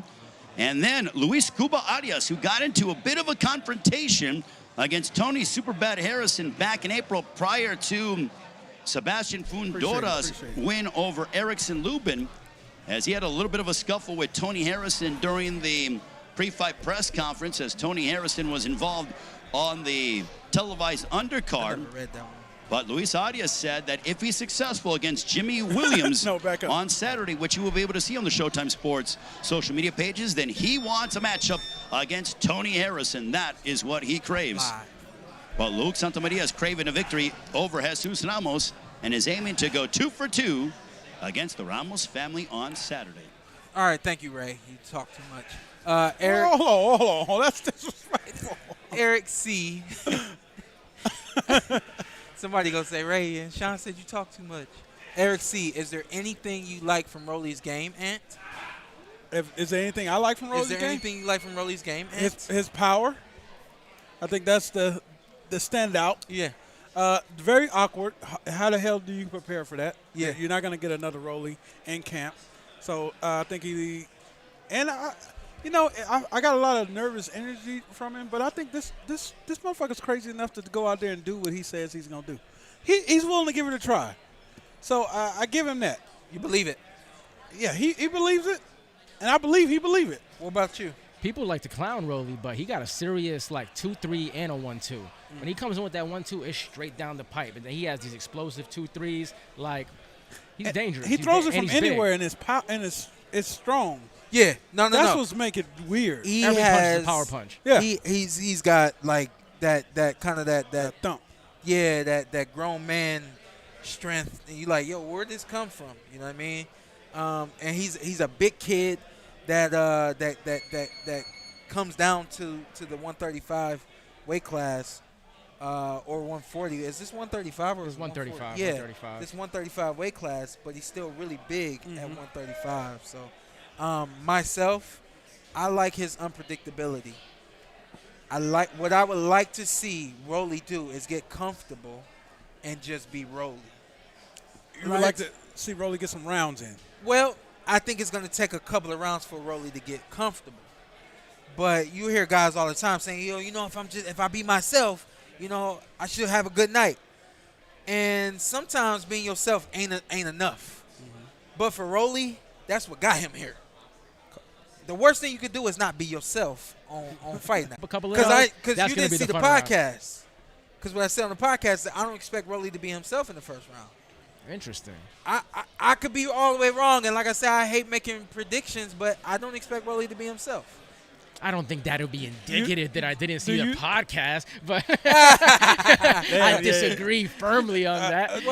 Do you feel like let's go back to this indicative word? What does that mean? Let's you feel like on that. I don't think it indicates. I don't think that piece of evidence indicates that I was not a viewer while I'm editing the podcast. Yeah, that's crazy. Chopping up clips. That I missed that part specifically. You feel like adjusting to the fight, the moment, everything. It would sometimes it takes some guys 1 round, sometimes 2 rounds for them to settle in and say, okay, I can do it. It takes a minute. So he needs to get out the first. Yeah, he will. That's dangerous. He's in there with a killer. He will. He'll get out of the first because Tank has never been a guy to run across the ring and just jump on you and not allow you to kind of settle in. Both guys. If he get a moment, he'll take advantage. In the first round? Tank? Yeah. Yes. Yeah. I think it could look Floyd Mayweather, Marcos Maidana-esque, where that first round he's just trying to weather a couple punches and slipping a lot of stuff, and then adjust to his timing and his rhythm and all that kind of stuff. Okay, we're gonna get Coach Larry Wade on. You got 1,000-yard I know we stairs said coming no in more everywhere. guests, but Coach Larry Wade is different. No. Yeah, we still gonna do some guests. I don't want everybody standing around seeing other people come on and then think that entitles everyone else. Can we get my guy on? With the belt around him? Yeah, no, Joe. I don't know him. The guy that walked over here and talked to you and then talked to me? Yeah, that's my guy. No, I hope he's hearing this right now. Live. Forget him. That's disrespectful. Where's Zittel at? No, of course we can that get him champ on. over there wanted to get an interview for sure. I definitely wanted to get Heather if we could. Yeah, I'll definitely grab Heather the Heat. I'll grab Heather the Heat. She got her name in the rafters right here. Home of the champion. I'm familiar. Okay, let's do it. Finished off Erickson Lubin in what was a back-and-forth affair. What a matchup that was in Las Vegas. And just 2 weeks ago, with Jermell Charlo's victory over Brian Castano, what we are watching at 154 here is the best are fighting the best. And Jesus Ramos, being 21 years of age, is looking to continue to make a statement, but he's got to get past the young veteran and Luke Santamaria, 24 years of age. So our first 2 fights, that is what you're going to see on the pay-per-view to begin the night. And now we get set for our co-main event at Islandi, the American Dream Lara, who will put his middleweight championship of the world on the line against the Irishman in Gary Spike O'Sullivan from Cork, Ireland. Gary Spike O'Sullivan, 37 years of age, extremely aggressive likes to come forward, likes to throw punches in bunches. His record, 31 wins, 4 defeats, 21 of those coming by way of knockout. He's been inside the ring against the likes of Billy Joe Saunders, Jaime Munguia, Chris Eubank Jr., just to name a few. And he has been unsuccessful in those outings, but this is his first world title opportunity. And he said in an interview, and I'm actually going to ask him about it, that he believes that now is the time to fight at Islandi Lara, he goes, because he has slowed down a bit. He's gotten a more crowd-pleasing style, maybe because he doesn't have as fresh a legs as he did 6 or 7 years ago. And now we want to bring in from Cork, Ireland, 31 wins, 4 defeats. On Saturday night, he looks to make and fulfill a lifelong dream and become a world champion as he challenges at Islandi Lara for the middleweight championship of the world. Here is Gary Spike O'Sullivan. As we bring up Gary Spike O'Sullivan with his entire team. And I must say that pound for pound, Spike O'Sullivan has the best mustache in combat sports without a doubt. Who doesn't love the handlebar mustache? I got to ask him that recipe and how he keeps that thing looking so pristine. But we are awaiting Gary Spike O'Sullivan as he will enter the ring here at the famed Gleason's gym here in Brooklyn. We greatly appreciate you watching the media workouts for Gervonta Davis, and Rolando Rolly Romero will be talking with one half of the co-main event. Okay, waiting on Gary Spike O'Sullivan. Carson's a big fan. Yeah, my man Carson loves the stash. Yeah. Big fan of the stash. Carson's a big stash guy. He loves Hulk Hogan. This guy, he's a big stash guy. Waiting on him to come to the ring. Let's get to our guest, Brooklyn's own. Brooklyn's own. Heather, the Heat, Hardy. Hi, guys. Thanks Speaking for to the having me. mic. Okay. And all of a sudden, you want to be all sweet yeah, and nice. How you be all shy? You get the This is her new. whole swag change. This is new. I haven't seen this. I haven't seen this, Heather, in ever. How's everything? I'm doing well. And yourself? Good. Oh, no, I'm good. We're good. Okay. Podcast is good. Nice to meet you. I'm Anthony. Lovely to meet you. Oh, yeah, that's Antt with 2 T's. Yeah, 2 T's. Okay. Listen, female boxing is hot. It is. Let me ask you this: is female boxing where you hoped it would be at this point, or is it? Or do you feel like there's still so much more for you guys to gain? I wish female boxing was doing this when I was in my prime 5 years ago. Yeah. That's what I was hoping for. Because the truth is, female boxing's always been popping. It's just never had no eyes on it, right? Yeah. And everybody in the gyms will tell you, the last 20 years, you know, girls throw down. Yeah. But it's really nice to see ladies getting recognition, and you know, I think there's still so much room to grow. Right? You know, it like you said, it sucks that a lot of you ladies miss this moment, but you guys laid the groundwork to get here. For sure. For the women to make walked millions so of dollars. Yes. Make $1 million in a fight. Yeah. I don't know if it's true, but I pray to God it is. But yeah, we got to see more girls. Like, there's no girls on this card. Yeah, that's. And there's so many girls like myself who are like dying to get a fight. I was gonna ask, what do you got going on now?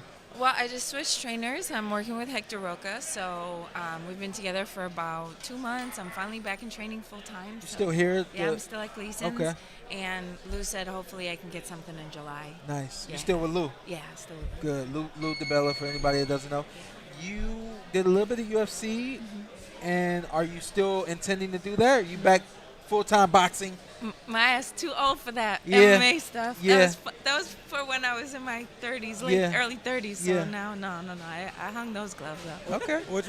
What's tougher training, MMA or boxing? Oh my gosh, hands down, MMA training. Oh damn. Awful. Because you got to train boxing, Muay Thai, wrestling, jiu-jitsu, and then you got to put it all together. You got to spar all the sports. I used to go home crying on the train. No, that's crazy. Yeah. How many years you did both? From 2016 to 2019, so 3 years. I had 4 MMA fights. You just go home crying because it was just a heavy day? Everything. It was just so many hours, so much training, so much pain. Yeah. This shit hurts. The sacrifice. Yeah. You know what I mean? Like, to be a fighter is this big sacrifice. It is, and I was only doing it to advance my boxing career. Like, I never wanted to be a champion in MMA. Yeah. It's just there was so much more eyes on it at the time, so I switched over just to get more fans, and I went up with a broken nose and everything else. So what are you after now? What's that? What are you after now? What, you know, what's the mark? I need to retire a world champion. Yeah. You know, I need to get back a little bit. I fell off my game for a couple years and lost focus, but I know I can do it. Yeah. I know I can do it. Yeah, sometimes all it takes is you believing in you. Yeah, yeah. If you're not going to believe in you, who's going to believe in you? No, but I know I can retire a world champion, so. And Lou knows this, right? Well, I don't care, you know. Well, as long as he gets me a fight, I don't care. Just And that's throw why me I in asked. Look, the Lou DiBella that I know has always done right by his fighters and has always tried to put his fighters in the positions that they wanted to be You know, in. my daughter is starting college in August. What? Yeah, so he knows that I got. She said she was like mid. I stopped. I wasn't trying to count her age, but I was gonna say like, all right, stop mentioning your age. But yeah, how old are you? 40. What? Yeah. Aging well. She aging like wine. I ain't mad at you. Doing the right thing. Yeah. All you gotta do is do MMA and boxing. You good, ladies? Yeah, but Lou knows I gotta pay college tuition in August, so he gotta get me something before then. Tell me you're in the $1 million fight. I know. And let me ask you this, because I've always stood firm in the belief that fighters don't have a true concept of time. What do you think? I believe that, and I mean, fighters like. You know, everybody would say fighters are stupid. We just keep on going, keep on going. But your body, so you think of like, oh, wow, you're 40. What's the ideal next year and a half, 2 year run for you? I'm going to fight and take it one step at a time. I'd like to get back on the scene in July. That was a weak question. That was a non-fighter question, right? That was a weak question. Who are we looking at Heather the Heat fighting in order to get that championship, to walk away from this feeling like you did everything you wanted to do? Well, because I kind of lost my world title to Amanda Serrano in 2019. Yes. And I'm at the point right now where I would just be grateful for opportunities, and I can pretty much nail anything, I think, between 130 and 135. And if I lay off the wine, maybe 126. Uh-oh. Oh, so 130 it is. Yeah, look like Sean's stupid. Yeah, he's right I'm though. calling you an alcoholic. I'm just saying. Come on. I'm Irish. I'm a 40-year-old Irish mom. It flows It's gonna be hard. Cookies or keep boxing. Cookies or keep boxing. Like Yeah. I'm done sacrificing cookies. It is what it is. True. It's great to see you. Thanks for having Great to me. see you smiling. Yeah. And great to see you just hanging out. Oh, well, thanks for having me. Guys. Yeah. It's nice talking to you. 40-year-old self. Going to get that title. Okay. Let's go. Lou. All right. Good luck. Good luck. All right. Good to see you. Nice to see you. Later. 40-year-old. I ain't expect 4 years old. Yeah. That's crazy. Can I say it? I'm going to just old ass. All right. We'll edit it out. I didn't say that. It's How you live. edit it? It's live. It's live. Oh, my God. No, it's great. It's great. Heather the Heat Hardy. Yeah. Deadly with each arm sheet. Okay. Throwing punches and bunches. man. okay. That's all y'all getting. That's all y'all getting. Heather got me hyped. Heather Yeah, got me my hyped. boy Redrick didn't have bars, but we got. He Kid came Hyphen. back and it looked like he wanted he to spit. went Yeah, rinse him? then he faded into the Oh, atmosphere okay. again. So, no, let me say this real quick. Just speaking to her age, she made a point. I can't like just completely piggyback. I don't know how much different a 1985 40-year-old is different from a 2022-year-old or 40-year-old, but definitely times have changed. Life has changed. Fighters have learned how to keep ourselves healthy. We learned how to rejuvenate our bodies and just be stronger at later ages. And so, it's not far-fetched for her to want a title at 40, and especially in a sport that demands great boxing. She's still right there in that cusp of being great, and it just takes one time, the right moment. I hope she gets that. Once upon a time, word around town was Heather the Heat Hardy was Shawn Porter's favorite female boxer around circa 2016. Yeah. When I first started fighting in New York. Who you riding with now? No, but Heather was a dog. Heather was a dog, Yeah. and I didn't know female boxing like that back then, and so it was like she was on my cards, and so it was like, okay, you gotta take notice. They would say she would steal the show. That was the word around She town. was stealing shows. Yeah. She really was in New York. So she had a New York fan base. So I hope she gets that, man. Started boxing late, man. Dealt with Hurricane Sandy stuff. Had to come into boxing, got a daughter and all that. She got a crazy story, man. She's definitely a true champion that anybody can draw inspiration from. Somebody, Angel, Cali XTO. Sean, could I get a pic with you after. I don't know if you could refund this. But yeah, man, let's get the pick. Come on over After. here. Where's that? Where's Angel? Angel, where you if at? you even in the building. It's so ambiguous. After. Or make your way. Are you watching us? Make your way. I'm ready when you are. Just after in general. Angel. Nothing specific. Just I'm after. ready when you are, Angel. Hey, that's, we going down to I'm the next not super fighting chat. no damn Deontay Wilder. You gonna get me put in the dirt? They doing matchmaking in the comments. When Yeah, I ain't, get Hyphen to fight somebody. He got more boxing experience than me. Santa Cruz. Any Get Hyphen in Santa Cruz. Hey, man, Any you questions give me a in that? payday. Like I said, I put the porn Puerto Rican. I need it. I thought you said I put the porn in. I did. I thought he said that earlier, but I kind of let it go. I was like, then I realized. Hey, you might have to let that one go. It's too close to some other things. And plus it's pue. So you gotta say I put the pue, and it's I mean, it's Puerto you Rico. might think it's pue. It's but, Puerto Rico. I mean, you always be like, yeah, I'm Puerto Rican. Yeah, Yeah. yeah.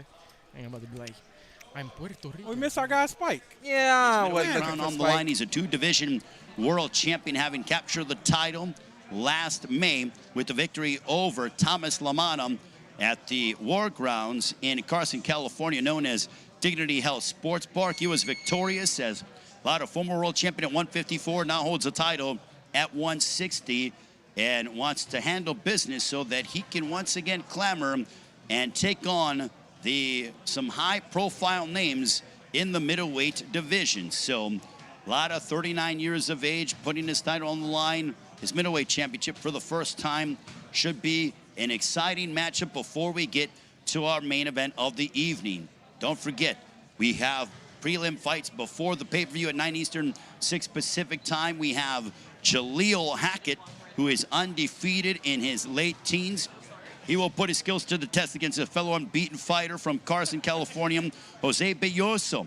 And then our featured bout on our prelims on our social media pages will be Luis Cuba Arias, who's 19-3-1. You saw him last June, when he was victorious over Jared Hurd on the undercard of Floyd Mayweather-Logan Paul down in Miami. He will go head-to-head against Jimmy Williams, but Luis Arias believes that if he's victorious over Jimmy Williams, then the fight that he wants more than anything is a matchup against Tony Harrison.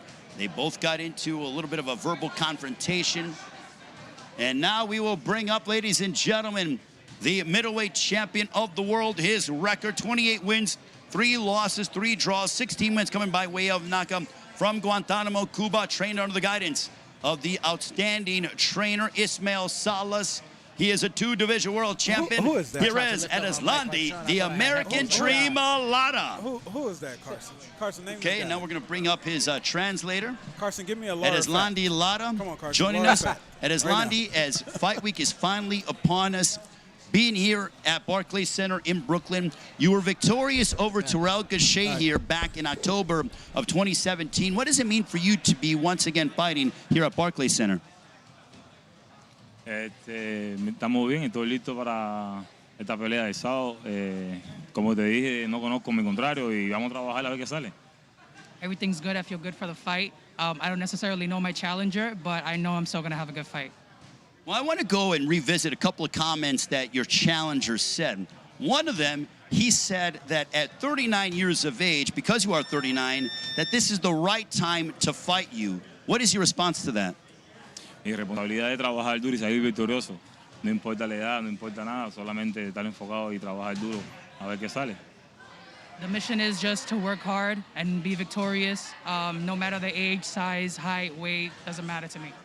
I just spoke with him moments ago, and he told me that he's going to do something to you that Canelo Alvarez was unable to do. He said he's going to knock you out. Does that upset you whatsoever? ¿Qué dijo? Ok, está bien, ese es su criterio. Todos quieren naquearme, nunca han podido naquearme. Vamos a ver qué pasa en el ring, que estoy enfocado 100% en él y vamos a ver cómo termina. That's his prediction. I mean, nobody has been able to knock me out, so good luck to him, but I'm ready to fight. One thing we've seen in recent memory from you is a bit more power a more exciting style.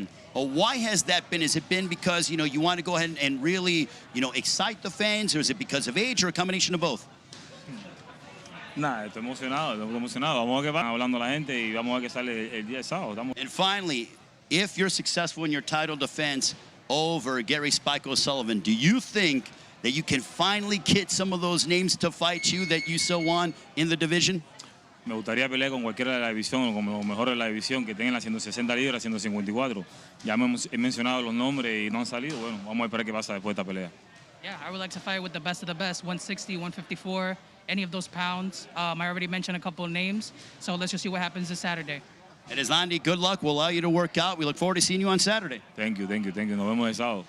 That is Eslandi Lara, ladies and gentlemen. The American Dream going to work out here at the legendary Gleason's Gym here in Brooklyn. He's going to do a little bit of work here, or maybe say hello to the fans or the media here at Barclays Center in Brooklyn. And Eslandi Lara defending his middleweight championship of the world against Gary Spike O'Sullivan. And I think he found it very interesting when Spike said he's going to be able to see. I think Lara was a bit intrigued and his eyes lit up when I told him that Gary Spike O'Sullivan told me that he's going to be the first man to knock him out. He said, okay, I think that certainly caught his attention without a doubt. And this will be our co-main event at 160 at Eslandi Lara, Gary Spike O'Sullivan for the WBA Middleweight Championship, 12 rounds or less. As Ed Eslandi Lara, a two-division world champion, he has won 3 straight. He was involved in the Fight of the Year back in 2018 in absolute war against Jared Swift-Hurd, a fight that Lara fell by split decision. It was a hotly contested matchup in Las Vegas. And now it is Eslandi Lara returning to Barclays Center for the first time since October of 2017. He had a shutout victory over Terrell Gausha when he defended that super welterweight championship of the world. And Lara said, bring on the biggest names at 54 or 60. I've mentioned them. I want them. Hopefully, I will have the opportunity to share the ring with them, assuming I'm successful on Saturday against Gary Spike O'Sullivan on Showtime pay-per-view.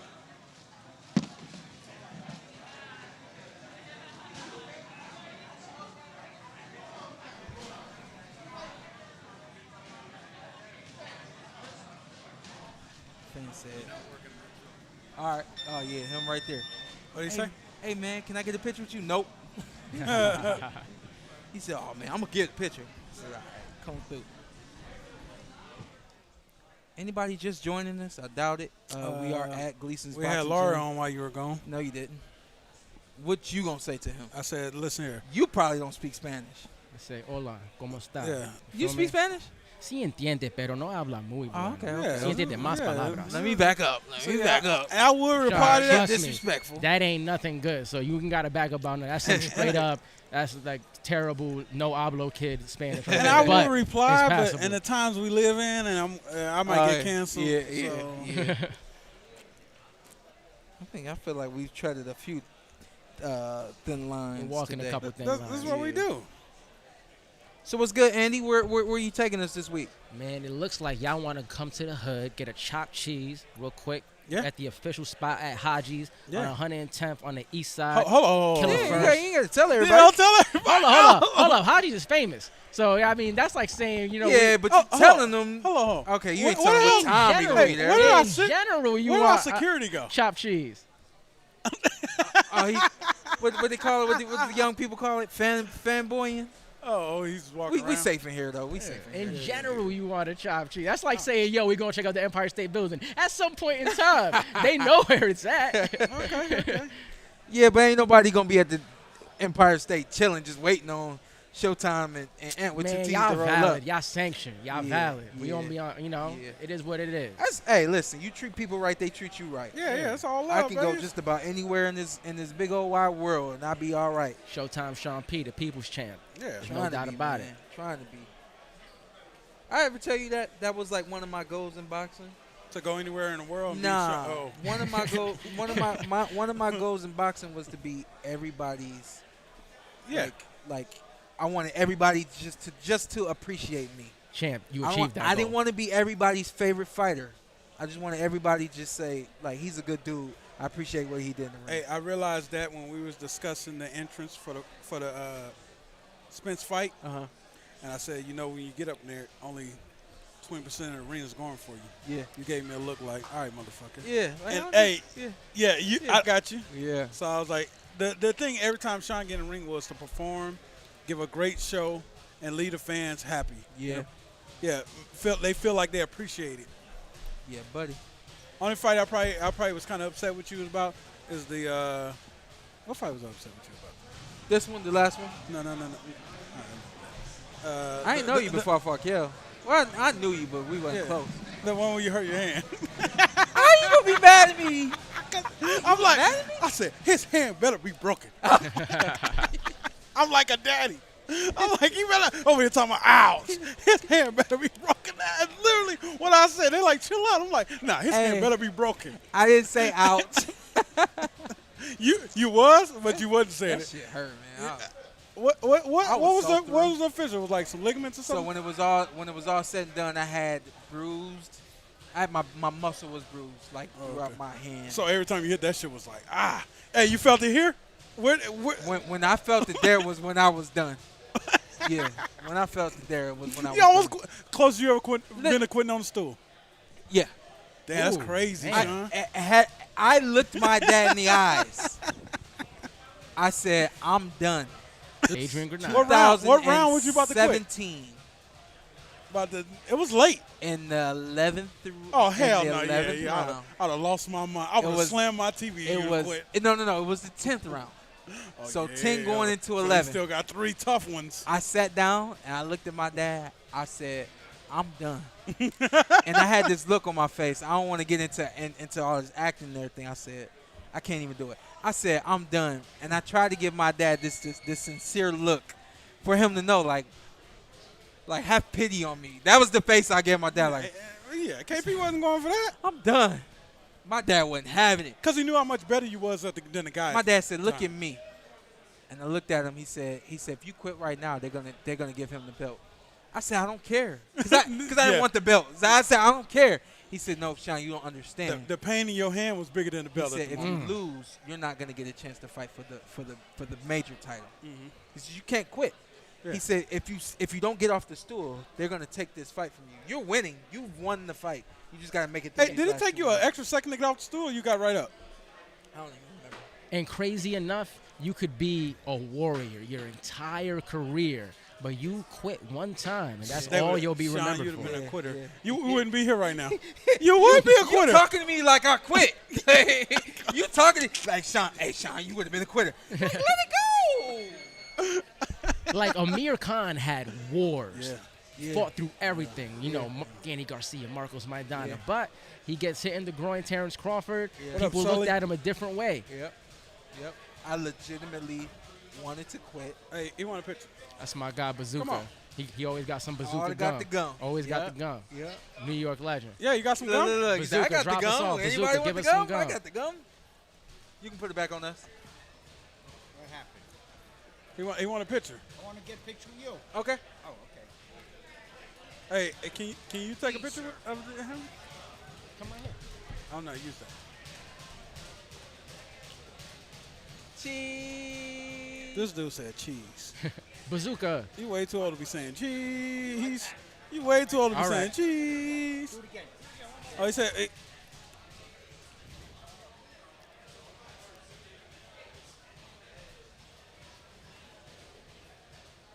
All right. Booyah. Second one was better. Thank you, guys. Appreciate it, man. So at the least, everyone would be on another 30 minutes. At the least. At most, where's another the 45 Tank minutes. and Rolly? We're waiting on these guys to come in now. Is it going to be like a 20-minute session? It's going to be just as quick as it was for the other guys. Oh, okay. Yeah. And then Kid Hyphen will be running, moving, shaking, trying to bring I Tank wanted and some Rolly. gum, too. That's Bazooka right Appreciate there. it. Oh, there you go. Okay.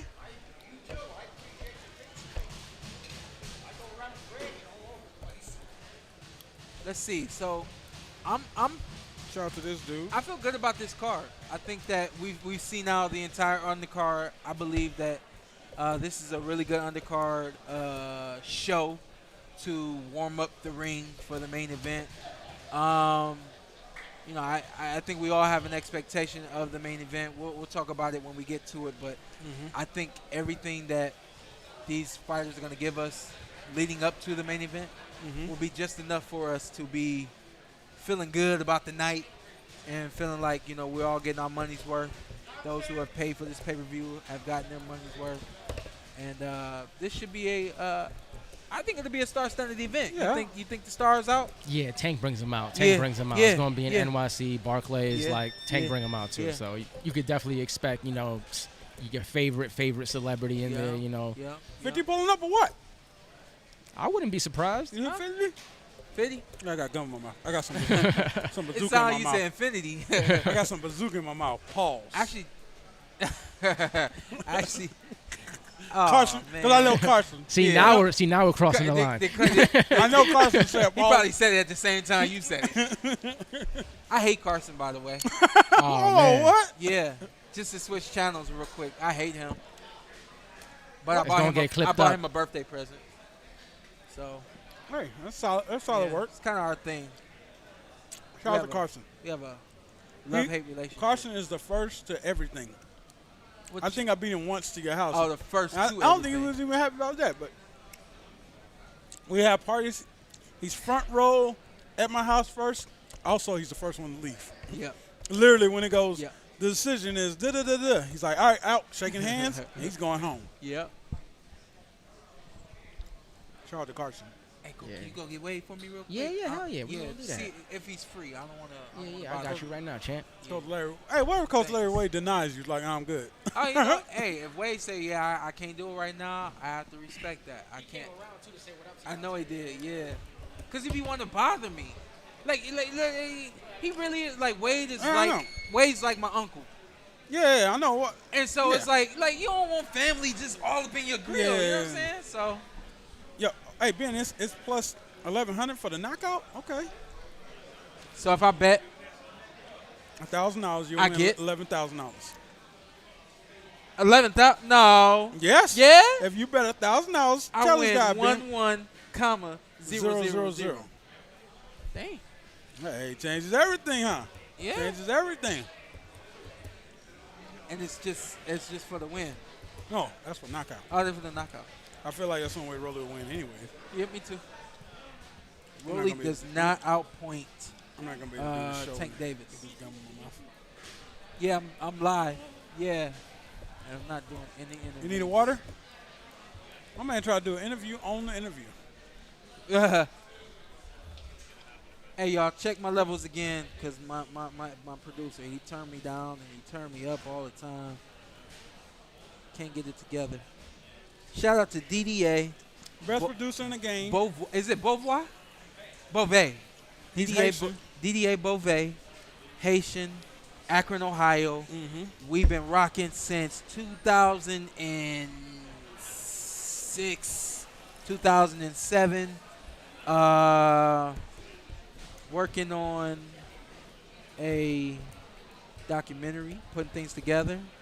And a lot of the old school footage that you see, 2007, 2008, 2009, different trips we've gone to, different camps we've been in, all of that was captured by my now traveling producer for the Porter Way podcast, DDA Bouvet. Big shout out to him and a big thank you to him for putting all this together for us and making sure we come correct. Yeah, you know, that's our guy. Why we didn't cover the Floyd Mayweather exhibition? I didn't watch it. I watched it. No disrespect. I Yeah, just didn't. I watched it. Floyd won.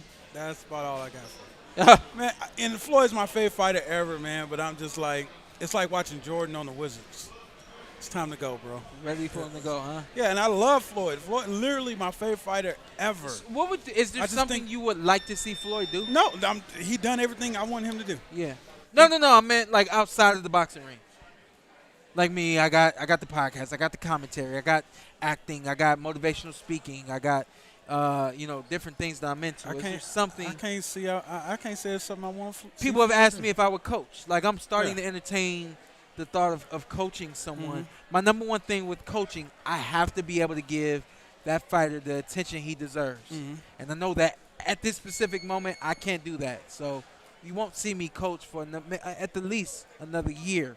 But it's coaching, being a real, I'm not going to say real, but a more hands-on manager or promoter. Like, is there something you want to see Floyd do? I think I like him in the position he is now, being a manager, helping people be the next Floyd Mayweather, get their money right. Yeah. Don't take advantage of fighters. Besides that, I don't want to see him back in the ring. I like the advisor role he has with like the tanks, and I wish he would. I wish he would probably help more fighters. Yeah. It ain't free. Yeah, it ain't free. It ain't free. Yeah, you know what I mean? It's not. Hey, if you want to get the merch, I just put the for my hoodie I'm wearing right now. You can go to theporterway.com/TPWP, and you can pick up the Porterway Podcast merch. Also, yeah, go ahead. Go. ShopShawnPorter.com. ShopShawnPorter.com. We still got hats. We still got T-shirts. Yeah, we can get you. I will be making another run to sign more shirts soon. Those are almost sold out. And with that being said, we have the OG.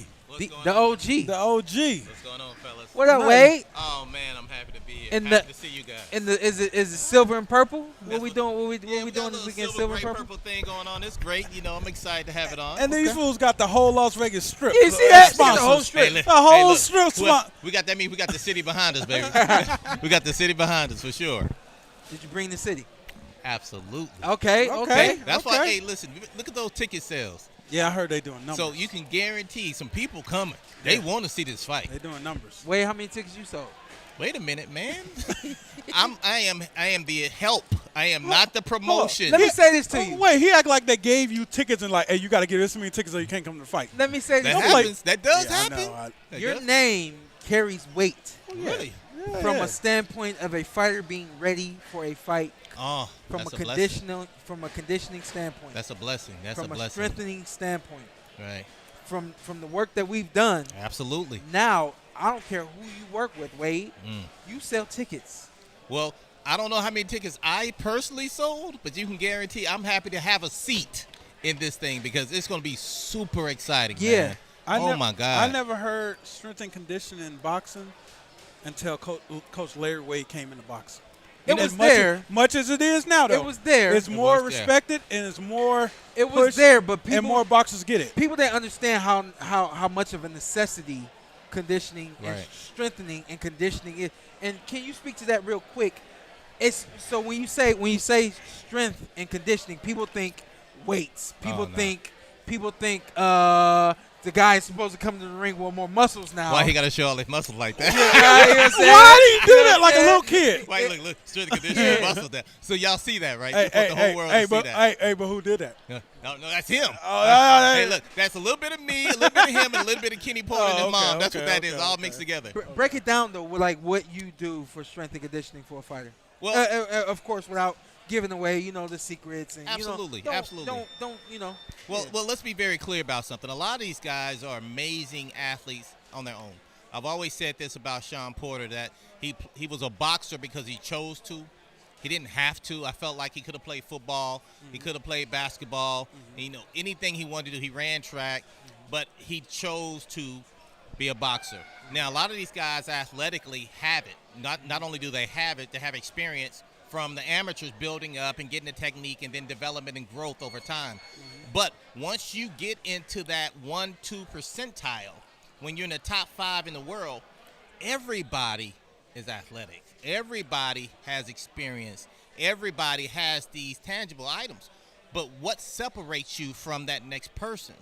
And the top 2 things that come into play that they didn't have when they were younger is the proper strength conditioning and nutrition.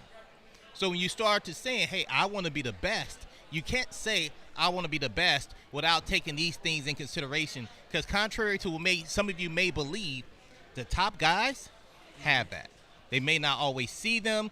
They may be behind the scenes. But I can promise you, Earl Spence, he has a strength conditioning coach. He has a nutritionist. Ugas has a strength conditioning coach. They have nutritionists. Everyone has that. So if you want to be able to not only get to the top and be able to stay there, you got to have that type of fundamental foundation in place. And that's why you saw a guy like Shawn Porter not only get to the top, but he was one of the top 10 in the world for 10 years. That's longevity. So when you're dealing with a guy, you got to be able to understand that every fighter is different. I didn't train Shawn Porter like I trained anyone else. And that makes a big difference. So if you get a guy, you have to be able to know who you're dealing with. You got to know the body type in which they have. You have to know the proper energy system disposition. You have to know all these things to be able to understand how to develop them properly. And on top of that, you making the views jump up. That's what I'm talking about. Let's get to it then. Let's get to it then. So that's what it's all about. You have to know these things. So I just see too many guys get a guy and it's like, okay, let's train and let's work out. How can you train someone without even knowing what you need to work on? You don't know the energy system. You don't know if they need some more nutrition from a blood type standpoint. You don't know anything. So what I do is I test them. And not only do I test them, I ask the fighter, what do you feel like you need to get better at? I ask the trainer, what do you feel like they need to work at? And then after I do my evaluation and I take their opinions, I come up with my own assessment. And I mix all that stuff together and I say, okay, this is what I feel like is in the best interest of this fighter. What do you think about it? This is my course of action, and let's address it based on the timeline we have. Sometimes you got 5 weeks, sometimes you have 8 weeks. Hell, I've done 3 weeks. Yeah. And you have to address it accordingly. Yeah. So that, I think, is the biggest difference. I think the sport of boxing realizes now you have to have these things in place if you really want to be great at what you do. And I think a lot of people didn't pay attention, but that was one of the biggest secrets for Floyd Mayweather, his conditioning. I remember a trainer said, Nassim Richardson? Told Shane Mosley, this boy's blessing is conditioning. Mm-hmm. He's going to be conditioned. Absolutely. How important, like when Floyd fought, he would tie a guy up, look at the time, fight in moments. Right. But that was all because of his conditioning that he didn't push it as much. He would say hard work, dedication. Yeah. But his conditioning he had a guy like you. What was the guy name? He wasn't you. He wasn't you. He had Alex Ariza for a minute. But he took Alex from Manny Pacquiao at the time. Yeah. And he worked with him, but he didn't really utilize it the way he should have. Mm-hmm. Floyd has always been what they call a phenom. He's always been a guy who genetically was gifted to be at 47. Mm-hmm. He wasn't going too far up or too far down, so he didn't have a hard time staying there. Mm-hmm. Floyd did work in spurts, but when he worked hard. Yeah. It may be 3 in the morning, 1 in the morning, 4 p.m. When he worked hard. And he trained accordingly. He controlled the fights, and with him being able to control it, look at the clock, because that's the way he trained to do it. He wanted to do it that way. Now you get a guy like Shawn Porter in there, ding, ding, ding, it starts. It's going on from to the ding, get back in the ring. And that's just how he works. So you have to train accordingly. And all styles don't fit all people. Mm-hmm. Yep. The way that I may work with Shawn is not the way I will work with Rolly. Yeah. I do not work with him that way because Shawn has been blessed enough that Kenny Porter exposed him to strength conditioning at an earlier age.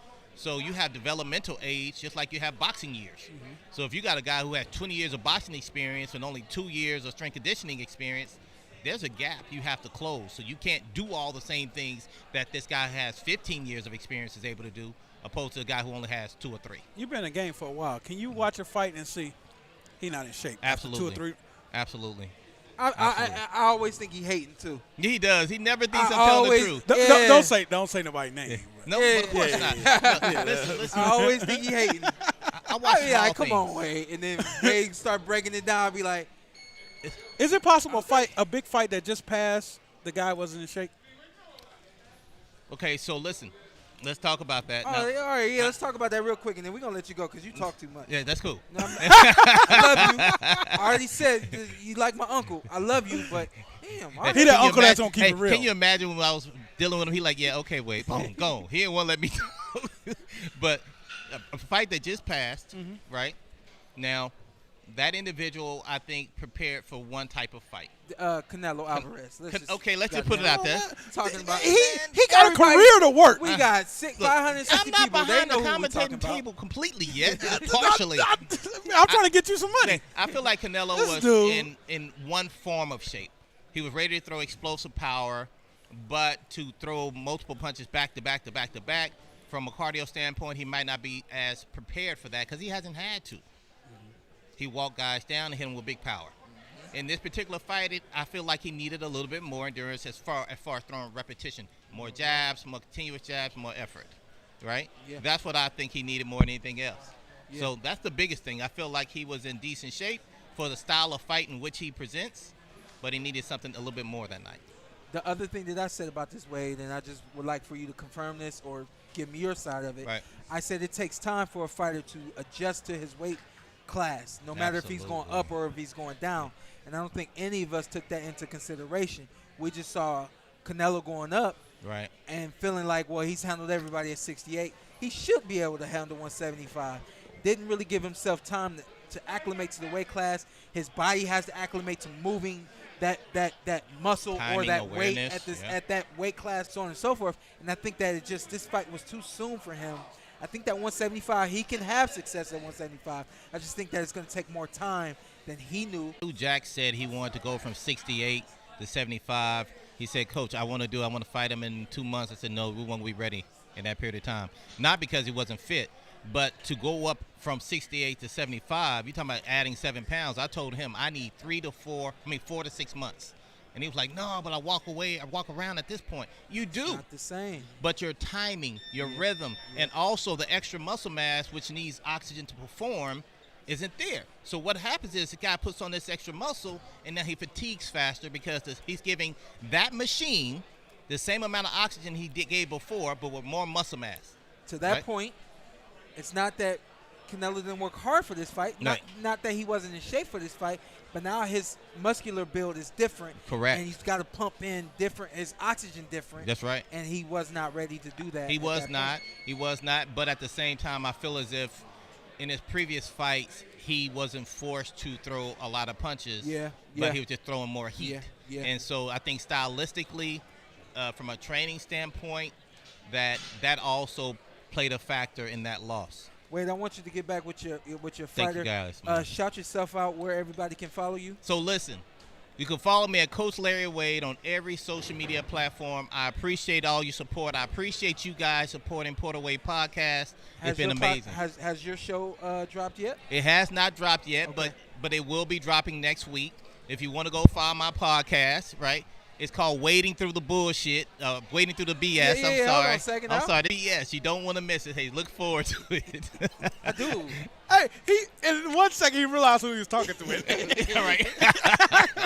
Love you, man. I'll Love see you in a too. bit, all right? Thank you, guys. All right, man. Appreciate my it, Coach. headphones. Thank you. Damn. I'll be on everybody's head. I know. Man. Everybody say you own one today. Oh, is that what they said? Yeah, they say you own one Well, today. shoot. Hey, Robin Soto, how are you doing, champ? Big congrats on an amazing career. Thank you for that. I believe that is the Puerto Rican flag. Thank you for that. I'm on one today. Yeah, you are. That's You been how hanging I'm out with me doing. too long? Nah, just, that's just how I am. The more we do these lives and the more time we spend on these lives and these shows, the more I just become Because I feel like I wake up all on day, every day, Showtime Sean P. Rolly Romero has entered the building. Yep. Wade, of course, thank him for coming on to the show. Coach Larry Wade on a podcast that he wants to do. Not similar to the Porter Wade podcast because he is going to be talking current news, social, political. And it's two different styles. Yeah, the whole nine. I actually did do a recording with him, and I believe he's using that as his pilot episode. Okay. Whether or not he does that is up to him. I am, of course, supporting everything that Coach Wade does. I believe in him wholeheartedly. Are we ever going to drop our pilot? My man don't have no sound. Are we ever going to drop our pilot episode? We got 2 why episodes. would we? I don't know. We just got 2 episodes that never Why came would out. we? Do it for the Patreon. Yeah. No. Yeah. Listen, it's God honest. I didn't tell him yet, but I'm telling y'all, so I'm telling him right now while I'm telling y'all. we will have figured out our Patreon strategy before we leave New York, and we will have news for y'all this Sunday, or excuse me, it will be Tuesday when y'all see the next Porterweight podcast episode. We will have figured out what we are going to do with our Patreon. Patreon will cost money, but that allows the podcast to move around even more. We'll come to your town. You buy a boxer in your town, we'll have you on the show like you've seen today. And the kind of stuff we're going to be offering, like it's going to be worth the subscription. Yeah. And I'm being wilder. I'm going to get Sean Wild over there. Let's see what we can do. I never drink before. We get 50,000 subscribers. Me and Sean down a bottle. No, we won't. We get 50,000 subscribers. Me and Sean will down a bottle. No, we won't. We get 50,000 subscribers. I never drunk in my life. They already know you. Wow, they already know you not for real. And we get 50,000 subscribers on the Patreon. We got people watching, and they're texting other people now, like, yo, on the Patreon. Like, you watching this, right? We get. He's not gonna get Sean to drink champagne. So Antt with 2 T's is what like do you wanna TDE. drink? He don't drink. I don't drink either. Hey, I ain't gonna front. Like, okay, so y'all got a girly drink? I have tasted drinks before. Yeah, I tasted. Yeah. Long Island iced tea, like yeah, that stuff would get me in trouble. All right, cool. Because you can't tell. How's what it come? is. I don't drink. Does it come in a bottle of Long Island iced tea? I don't know. I don't drink. What else we do? Nah. My Why discipline we is too putting drinking strong. on the Discipline is menu? too strong. Okay. There's 50,000 Patreons. But why drinking? All right, gotta be the all thing? right, what else you want us to do? Y'all name something y'all want us to do. We get The Porterweight podcast in Japan. I'll take a little bit of sake. There we go. When we go to the Inoue fight. We go to the Inoue fight. You taking the sake? Shout out to Carson. Yeah, shout out to Carson. I know he like Inoue too. Yeah, Carson's a big Inoue fan. Hey, shout out to Carson. He been holding us down the whole time. Hey, Carson, you're gonna get fired, bro. He's still in here? He been up here a long time, and ain't he at work? Nah, I don't know what he do. I know. Carson got disciplined. He straight not going, and he means Oh it. yeah. You may talk him into something. Sean, I feel like may, but if he say no, he say no. This is a great question. Showtime, Shawn Porter. How will you match up with a 2019 Pacquiao? I believe that would have been smoking an nothing. amazing I fight. never smoked nothing. Y'all tripping. And we ain't drinking nothing either. We're getting a great fantasy fight preview right here. Prime Shawn Porter versus Manny Pacquiao. Y'all talking about smoking? Come on. All right, go ahead. But break it down, Sean. Break it down. Amazing fight right there. Tell us what would have happened. I'm trying to think, because... So the Sean that fought Errol Spence versus Manny Pacquiao at that same time? Yeah. Okay. That's like, I just think that is, that's an amazing fight. It's really hard to say because we've never seen anybody go at Manny the way that I would go at Manny. At least not that I can remember. Of course, you know, not. I mean, It's still two different. Completely different styles. Yeah. Yeah, but I mean, it's hard to say. I just know that fight will be exciting. And I think we got to preview that fight with Thurman. Thurman fight was exciting. Thurman went down. I don't think you go down. I think you edge Manny. I edge Manny. It's one of those styles make fight things. 7-5. Like the Thurman fight. 7-5. Hell of a fight. Yeah. Hell of a fight. Yeah. Hell of a fight. But I think you edge front, man. That would have been a nice one. You'll come back for it? No. Nah, then let me. Yeah. I'm not. I don't know why. I got hype in the moment. You're not coming back. I think you definitely would have been the betting odds favorite. You think so? No. Hell no. They don't Thurman was the favorite in the beginning until like after a couple press but conferences. Thurman had the hype. Sean had he the was hype. still the favorite when we fought. Yeah. No, I'm saying when Thurman fought Pacquiao, he was favored in that fight. Yeah. And then it switched It fluctuated. up, right? It fluctuated. Like by fight night, Pacquiao had been favored. Yeah. But like during the pressers, Thurman was favored. I don't know, man. I got no regrets about my career. No. Like if I could go back and say, like, okay, like I think 2019 Shawn Porter would not have been an underdog against 2016 Keith Thurman. Yeah. You're a completely different guy. Yeah. So what I'm saying is, like, in 2019, if we did have a rematch, I would not have been the underdog in that fight. You win that fight easy. I think if people had really seen what was going to happen or understood what was going to happen against Danny Garcia, I would have never been the underdog against Danny Garcia. I would have never been the B-side against Danny Garcia. I have no regrets about ever being the B-side.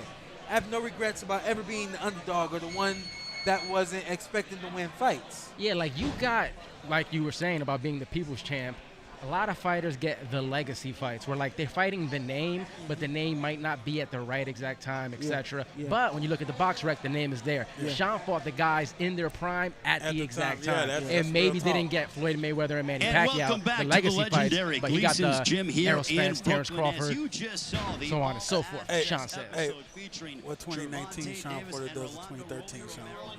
Ooh. Oh, look at you! Can't do it. You can't do it. Huh? With 2019 Shawn Porter, keep off 2013 Shawn Porter.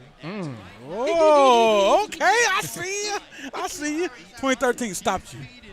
2013 stopped you. 14-0 with 12 knockouts. You don't know what to do. You don't know what to do. 2013 stopped Shawn Porter. Stopped Shawn Porter. Stopped within 6. As we welcome from Las Vegas, Within Nevada, 6. Shut up. We got Rolly Romero.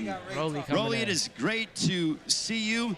And Rolly, give Rolly, me about to say your something thoughts as we are a couple of days away, 3 days away until fight night, and you finally get an opportunity to put your hands on Gervonta Davis. You guys don't like each other for the lightweight championship of the world on Showtime pay-per-view. 3 days away, all the cameras are on you. New York, what does this mean to you? About damn time. Just like that. Just about damn time that this fight's about to happen. You know, we always hear in prize fighting that there are levels to the sport. And being a pay-per-view headliner, it comes with a great deal of responsibility. Media obligations, interviews, press conferences. You seem to be enjoying it and soaking it all up. I want to be a star. I want to be a star. I want to be the best fighter in my era, and I want to be a star. Is this the best you've ever felt in a training camp? You have Larry Wade, your head coach, your trainer, Bullet Cromwell, along with your father in your corner. We saw that you're very close to your family on All Access. But is this the best camp you've ever had? Of course. Every camp's the best camp I've ever had. So in your mind, what do you think is going to be the difference against Gervonta Davis on Saturday? Like during between... In the ring, what's going to be the difference? How are you going to be successful against Gervonta Davis? I mean, there's no way that I can't be successful. I mean, he's easy to hit, and I punch hard. Harder than everybody there. In the history of boxing. In the history of boxing. I'm the most explosive fighter in the history of boxing.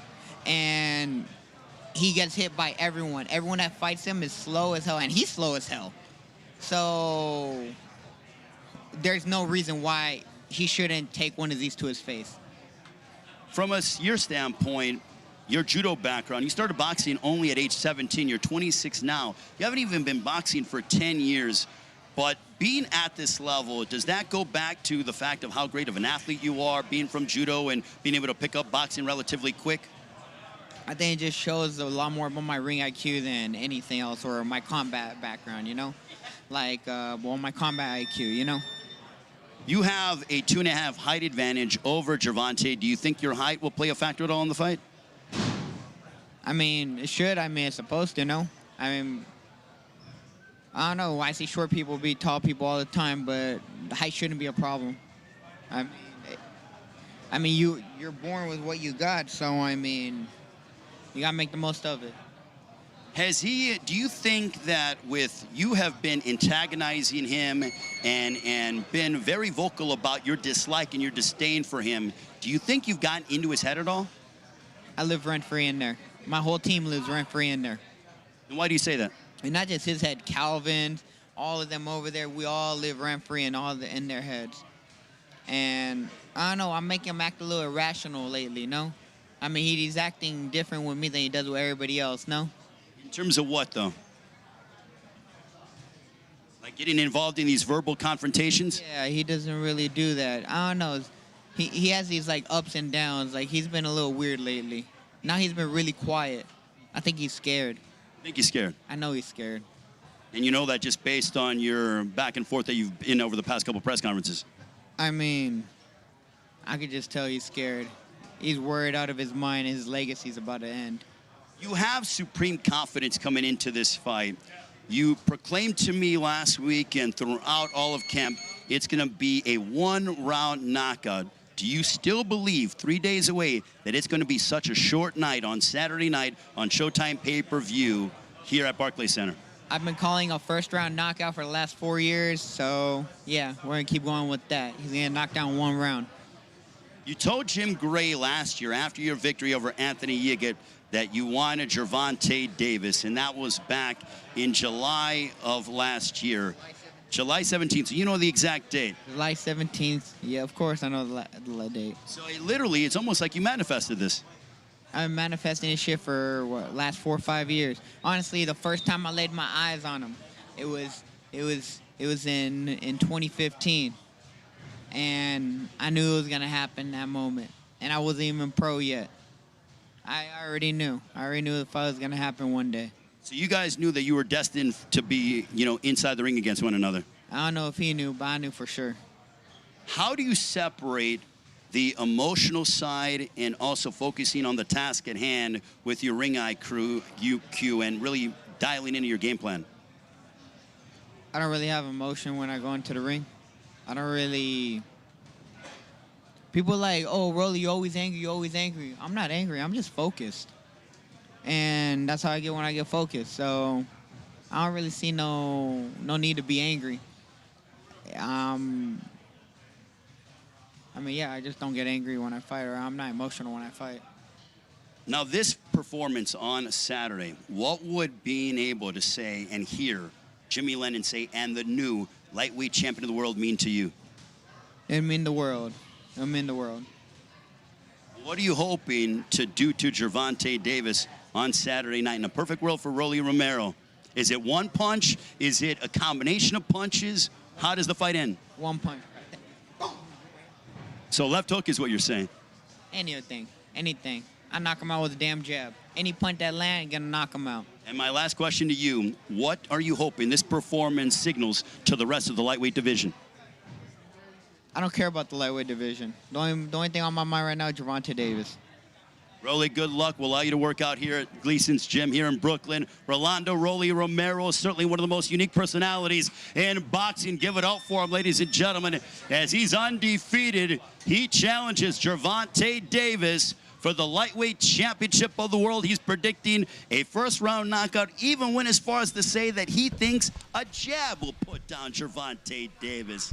And my goodness, the trash talk continues, and certainly very entertaining. Rolando Rolly Romero certainly locked in ahead of his main event showdown against Gervonta Davis Saturday night on Showtime pay-per-view from Barclays Center. Rolly gets it done, 1 round? Absolutely not.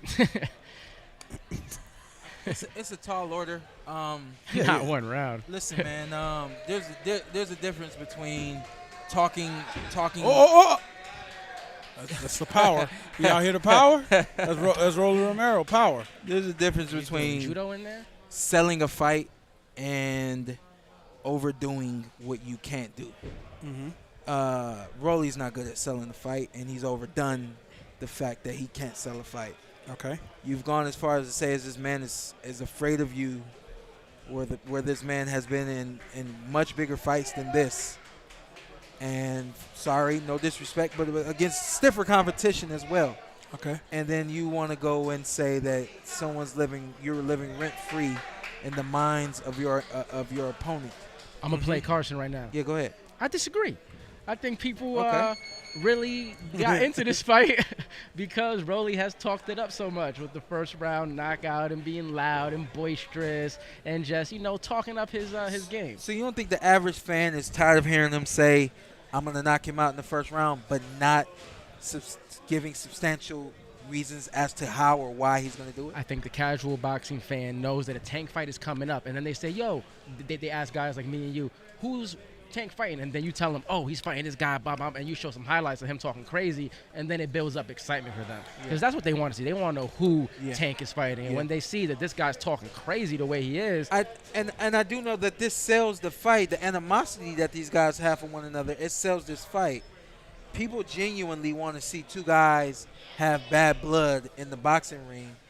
And casual boxing fans and people who want to follow the sport don't get enough of that. Now, let me ask you this, because it's rare. I've only seen it a couple of times. I saw it with Adrian Broner and your dad. And I saw it with Jamal Charlo and Julian Williams. like, usually trash talk before the fight, after the fight is done. Yo, what's up? It's all love. You're a true champion. This, that, and the third. Right. Do you see that happening after whatever happens in this fight? No. Absolutely not. Okay. Yeah. Because it's pretty rare. Usually guys, even when they talk it up, after it's all said and I done. was going to say, to my point, this is true animosity that people don't usually get, which I think has heightened the level of interest in this fight, because they know that for the first time in a long time, or for in a rare occasion where we're getting two guys that genuinely don't like one another about the fight, this is going to be an all-out war. You get wars, other wars you get, you understand the war that you get. Myself and Keith Thurman, Errol Spence Jr., Terrence Crawford, Danny Garcia, everybody understood, well, these are welterweights. Well, these are elite fighters. Well, all these guys have high work rates. These guys have power. These guys got speed. There's no way you can avoid a war. A lot of fights, the war is always avoided because one guy has superior skill. One guy has superior boxing ability and kind of leaves the other guy in the background. But this one, you got the animosity is still going to be there no matter what. So no matter what happens, there's going to be a war. Even if the first round's a dry round, in our estimation, because there wasn't a big exchange of punches, you're still going to have that war. Eventually, there's going to be a big exchange that ends in a big explosion. Because both these guys have that, and the animosity is real. So there's no avoiding that. You know what I'm saying? There's usually one guy who's like, man, it was just to build up the fight.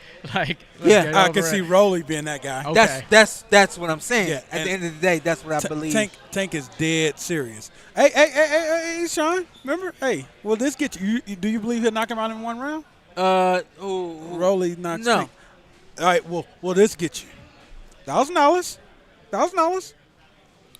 You put in $10. Did you want FanDuel right there? Yeah, I got it. Hold on, I got it. All right. $1,000 wins you $100K. Whoa! It's not worth it to me. That one ain't worth it to me. For the rest of us, that translates to like $10. I might throw 10 on it, for a Hail Mary. $1,000. For a Hail Mary. $1,000. It's not worth it to me though because it's so far out the box. That's why. Yeah. That's why it's worth so much. Hey, I picked Andrew. I can't do it. I picked Andrew Ruiz to beat Anthony Joshua. Okay. Look at the champ over here, the people's champ, just like you said. Sub-Zero heating and cooling. Tank is too skilled for Rolly. This is another crappy fight for the fans. I won't be mad if Rolly proves me wrong. I hate that I read that because I don't think it's going to be a crappy fight. It's going to be entertaining. It's going to be entertaining. You got to vet the super chats and then before you shout them out. What constitutes a crappy fight? It's going to be action. It's going to be a knockout. There's gonna be some funny stuff. You want both of them? Go for it. Right It's gonna be some funny stuff too. You know what I mean? That's a nice pair too. It's an old school. I can see some stuff that Rolly, does to survive that is very unorthodox, unnecessary. Hit below. You know what I mean? Rabbit punches. It's gonna be something that adds drama. Let me ask you this, champ. Rolly, and they're bringing it up a lot for the pre-fight build-up. They're bringing up his judo background, Yeah. Was there anything, did football, I know, I don't know if you did any other martial arts, but did anything outside of boxing ever help you inside of? One day my dad said, I was doing something, and he said, do like a little bit of a juke move. Like running back drill. Yep, like a football move. And we added that to the repertoire. This quick out and in, back in, with a little shuffling of the feet, like a little feint. Fake like you're going one way, come back the other. And I was so quick and so explosive with doing those type of movements that it came from football. So, yeah, there's other things that you can bring from one sport to another sport. While Rolly didn't start boxing until he was 17, but did judo at a young age until he started boxing, yeah, it helped him get very far in the sport that you can't get very far in if you don't have any skills in combat or any skills in how you have to hold your feet, hold your hands, move with coordination and things of that nature. Would that be most transferable within the clinch or just physical strength overall? I would say physical strength overall, because the mechanics of kicking, the mechanics of punching, the twisting of the hips, the torque, as we like to refer to it as, is there very much in judo and all those other combat sports, the same way as boxing. So you'll get a guy who's never thrown a 1-2 before, and you try to teach him how to do it. He's like, that doesn't make sense to me. Well, even though Rolly wasn't taught how to throw a boxing 1-2, he had the mechanics from doing those types of movements in judo. So it added up and made sense to him very quickly, and that's how he's gotten this far. And if Rolly could win, how would he win, Shawn? It has to be a knockout. No other way. There's no other way. He can't outbox this guy. You can't outbox. He can't pressure this guy. We did this the other day. We didn't do this with this fight, but speed, it goes to tank. Quickness goes to tank. Combination punching goes to tank. Ring IQ goes to tank. Being able to maneuver and use the entire ring goes to tank. Bigger, stronger guy? I would say bigger Rolly. Who's physically stronger? Who's the harder puncher? You know what? Here's the thing with strength. How to use it and impose it on someone. You got guys, but if they didn't know how to find me, they couldn't tackle me. And even if they grabbed me and I was the lower man and I knew what move I wanted to use, whether that was the forearm or whether that was a push-off move, using their weight against them and all those types of things. Yeah, he's big. He's big for the weight. Yeah, he's very strong. But if he can't get up on Tank, it's not gonna matter. You gotta say. And if he can't stop Tank from doing what he wants to do, it's not gonna matter. Mario Barrios probably bigger than Rolly. Mario is bigger than Rolly. Definitely taller. Yeah. Definitely so taller. That's out the door. Yeah. I hate to say it, but it's out the door. It's out the door. A lot of people are not thinking about that. Now, does he have more power than Rolly? I don't Mario know. Barrios. I don't know. But then when you say, Shawn, why am I watching this fight? if there's nothing Rolly can do, why am I watching this fight? Because boxing has an element that a lot of other sports don't have. Boxing is unpredictable. All it takes is one. And all it takes is one. So, just to argue my own point, even though you're stronger than me and I know how to use your weight against you and things like that, if I go right and then I go left and I end up in the corner, and in that moment, you being stronger than me might matter. All you need is a moment. All you need is a moment. Past several years. And it's not too much to ask for fight fans to watch a fight for a moment. Because as long as this fight lasts, it's going to be exciting. I like that. Sold it to me. You know. Pay-per-view is sold. Clip that one, too. Clip that one, too. He's a clip guy, so that's what I takes his moment. PWP clips. And you ain't going to sleep tonight. And we going to the club? Oh, no, we're not. Yeah. You could summon the chaos in me. I'll do it. No. We'll be at the club. We the chill squad. We will be at the club. You know, it's funny. None of us party like that. I sent Shawn a video of me dancing at the club a couple. Oh, weeks you ago. was in the club. Sub-Zero Heating Cooling Real. He said to follow up. I mean that it's a crappy fight in the sense that there are so many options out there at 135. This just isn't a fight worth $80 to me. I'm not mad at you, sir. I do hope you buy it. I would definitely implore you to buy it if I was on the commentary We're going to team. be there live. But I'm not on the commentary team, so. Come on, man. To your That's your coworkers. They kind of my What they say? Oh. We over here. Sound like might have been, I don't know. And where's our security? I haven't seen him in a minute. Yes, sir. Oh, I thought our security was over there training. I'm like, that's not him, though. Yeah, he right here. He's still in the same spot. He in the same spot. Our security? Yeah. What do you mean he in the same spot? He in the same spot he was the last time. Can he see you? I can see him. Not supposed to work that way, is it? Oh, man.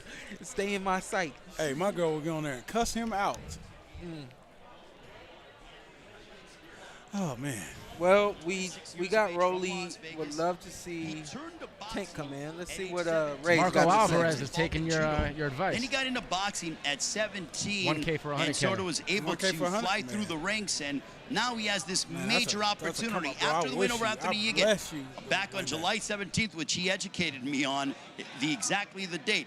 He told Jim Gray from Showtime, he goes, I want Gervonta Tank Davis. And lo and behold, over 10 and a half months after he told that to Jim Gray on the undercard of Charlo Castaño 1 in San Antonio. Fast forward to now, this Saturday, May 28th, on Memorial Day weekend at Barclays Center in Brooklyn, Rolly Romero gets his opportunity to challenge for the lightweight championship of the world against Gervonta Davis. Certainly he is an unorthodox fighter. He's not your stereotypical prize fighter. He does things his way. He sort of marches to the beat of his own drum. But that's what makes Rolly who he is. He throws punches from unorthodox angles. He likes to rough you up and get physical with you. How will Gervonta Davis handle that? Look, Gervonta Davis, everybody he's fought, he's been able to beat. Only 2 guys have gone the distance with Tank. So Isaac Cruz being the last one in Tank's most recent outing back on December 5th at Staples Center. Now it's called Crypto.com Arena in Los Angeles. But look, everybody loves a grudge match. Everybody loves when 2 guys don't like each other and they have to settle the score inside the ring. And to me, at Barclays Center, with the raucous atmosphere, especially since PBC is back to Barclays Center for the first time since March of 2020, right before the pandemic, this place is going to be loud. It is going to be very boisterous. And you have a dynamic card from top to bottom. As we await to talk with Gervonta Davis, let's recap as to what we can look forward to on Saturday night, starting at 9 Eastern, 6 Pacific time. We'll start off in the super featherweight division as Eduardo Ramirez from Mexico takes on Luis Melendez of Puerto Rico. The Mexico and Puerto Rico rivalry reignited between the two as he will collide against Luke Santamaria, who happened to beat his uncle, Abel Ramos, back in February in Las Vegas. Co-main event, going to be a compelling matchup, and after hearing the comments of Gary Spike O'Sullivan, it gets me that much more excited for this matchup, as Gary Spike O'Sullivan, 37 years of age, 31-4, with 21 knockouts from Cork, Ireland, told me in his first world title opportunity, I'm going to do something that Canelo Alvarez could not do to Erislandy Lara, and I'm going to knock him out. When I asked Lara, who's a 2-division world champion, fresh off of a win over Thomas Lamana last May in Southern California, he said, look, a lot of guys have had those same sentiments and they have failed. We will see on Saturday night. And when I asked Lara if he's successful on Saturday, if he feels a performance and a win over Gary Spike O'Sullivan will sort of bring in some higher, more profile names, some higher, more bigger names, will that be the case? And he said, look, I just got to do my job, and then I will be able to see what happens from there. But do I want the big names at 54 and 60? Absolutely, but they don't want to fight me. I'm tired of mentioning names. We'll see if the performance from Erislandy Lara, if he's successful on Saturday, will bring out some of those elite names that he so covets. And then in our main event of the evening, Gervonta Davis and Rolando Romero clash head-to-head in the center of Barclays Center here in Brooklyn. We're at the legendary Gleason's gym here in New York, a gym that has been the home to over 130-plus world champions as they have prepared for prize fights. And today it is the home of Premier Boxing Champions and Mayweather Promotions and TGB Promotions as Gervonta Davis and Rolando Romero. We are 3 days away from their lightweight showdown on Showtime pay-per-view, 9 Eastern, 6 Pacific time. You can order on your local cable or satellite providers. Make sure to join us for what is going to be a fun night, an exciting night of boxing. Prior to the pay-per-view on the Showtime Sports social media pages, you know, you have Jaleel also And also, Luis Cuba Arias happens to be the lead trainer of the former welterweight champion of the world, your Dennis Hugas, who you saw on Showtime pay-per-view in a valiant effort, lose to Errol Spence. And also, Salas is the lead trainer for Ereslandi Lara. Luis Arias, he has a test against Jimmy Williams in the super welterweight division. That'll headline our prelims on our social media pages. But ladies and gentlemen, on this Memorial Day weekend here in Brooklyn, this is going to be one electric atmosphere, because one thing about it, grudge matches, they certainly can provide a lot of fireworks. Verbally, they've been jousting, going back and forth. All right, let's array in more of us, especially right now. Introduce yourself. My name is Jesselyn Silva. Okay. Thank you for having me. Of course. I thought I was just getting a fellow USA Boxing alum, which is what I am. Everything that I've done in the amateurs, whenever I see an amateur fighter, I'm always giddy and excited for what you guys are going to do as amateurs and go on to do as professionals if that's what you want to do. Yes. And you asked me to sign your hat, no problem. But then I see the problem when you take off the hat. Can you tell our audience right now what's going on in your life? Right now I have a glioma. Right now I have a glioma in my head. I have brain cancer, so that's what the glioma means. I have brain cancer. I was like, you hit me with a medical term. So break it down for me. Yeah. So, okay. I was diagnosed with a glioma July of last year. Okay. So that's was life normal before July of last year? Yeah. I came back from this tournament. Yeah. April 2021. Yeah, April 2021. Yeah. And it came down to this brain cancer. Yeah. And when I got the news that I had it, it was really tough for me. Go ahead and say it live so that everybody can hear it. My Instagram is Jesselyn_Silva. You guys could follow me at that. Okay. And 16-year-old in the junior division? Yeah.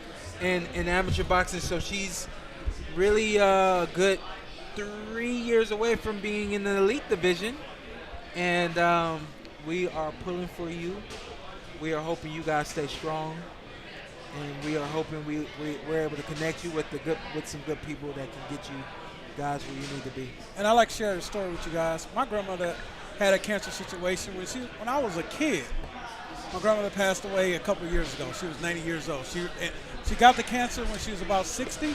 My grandmother lived another 30 years. My grandmother believed in herself, and she had positivity around her and just kept focusing on it.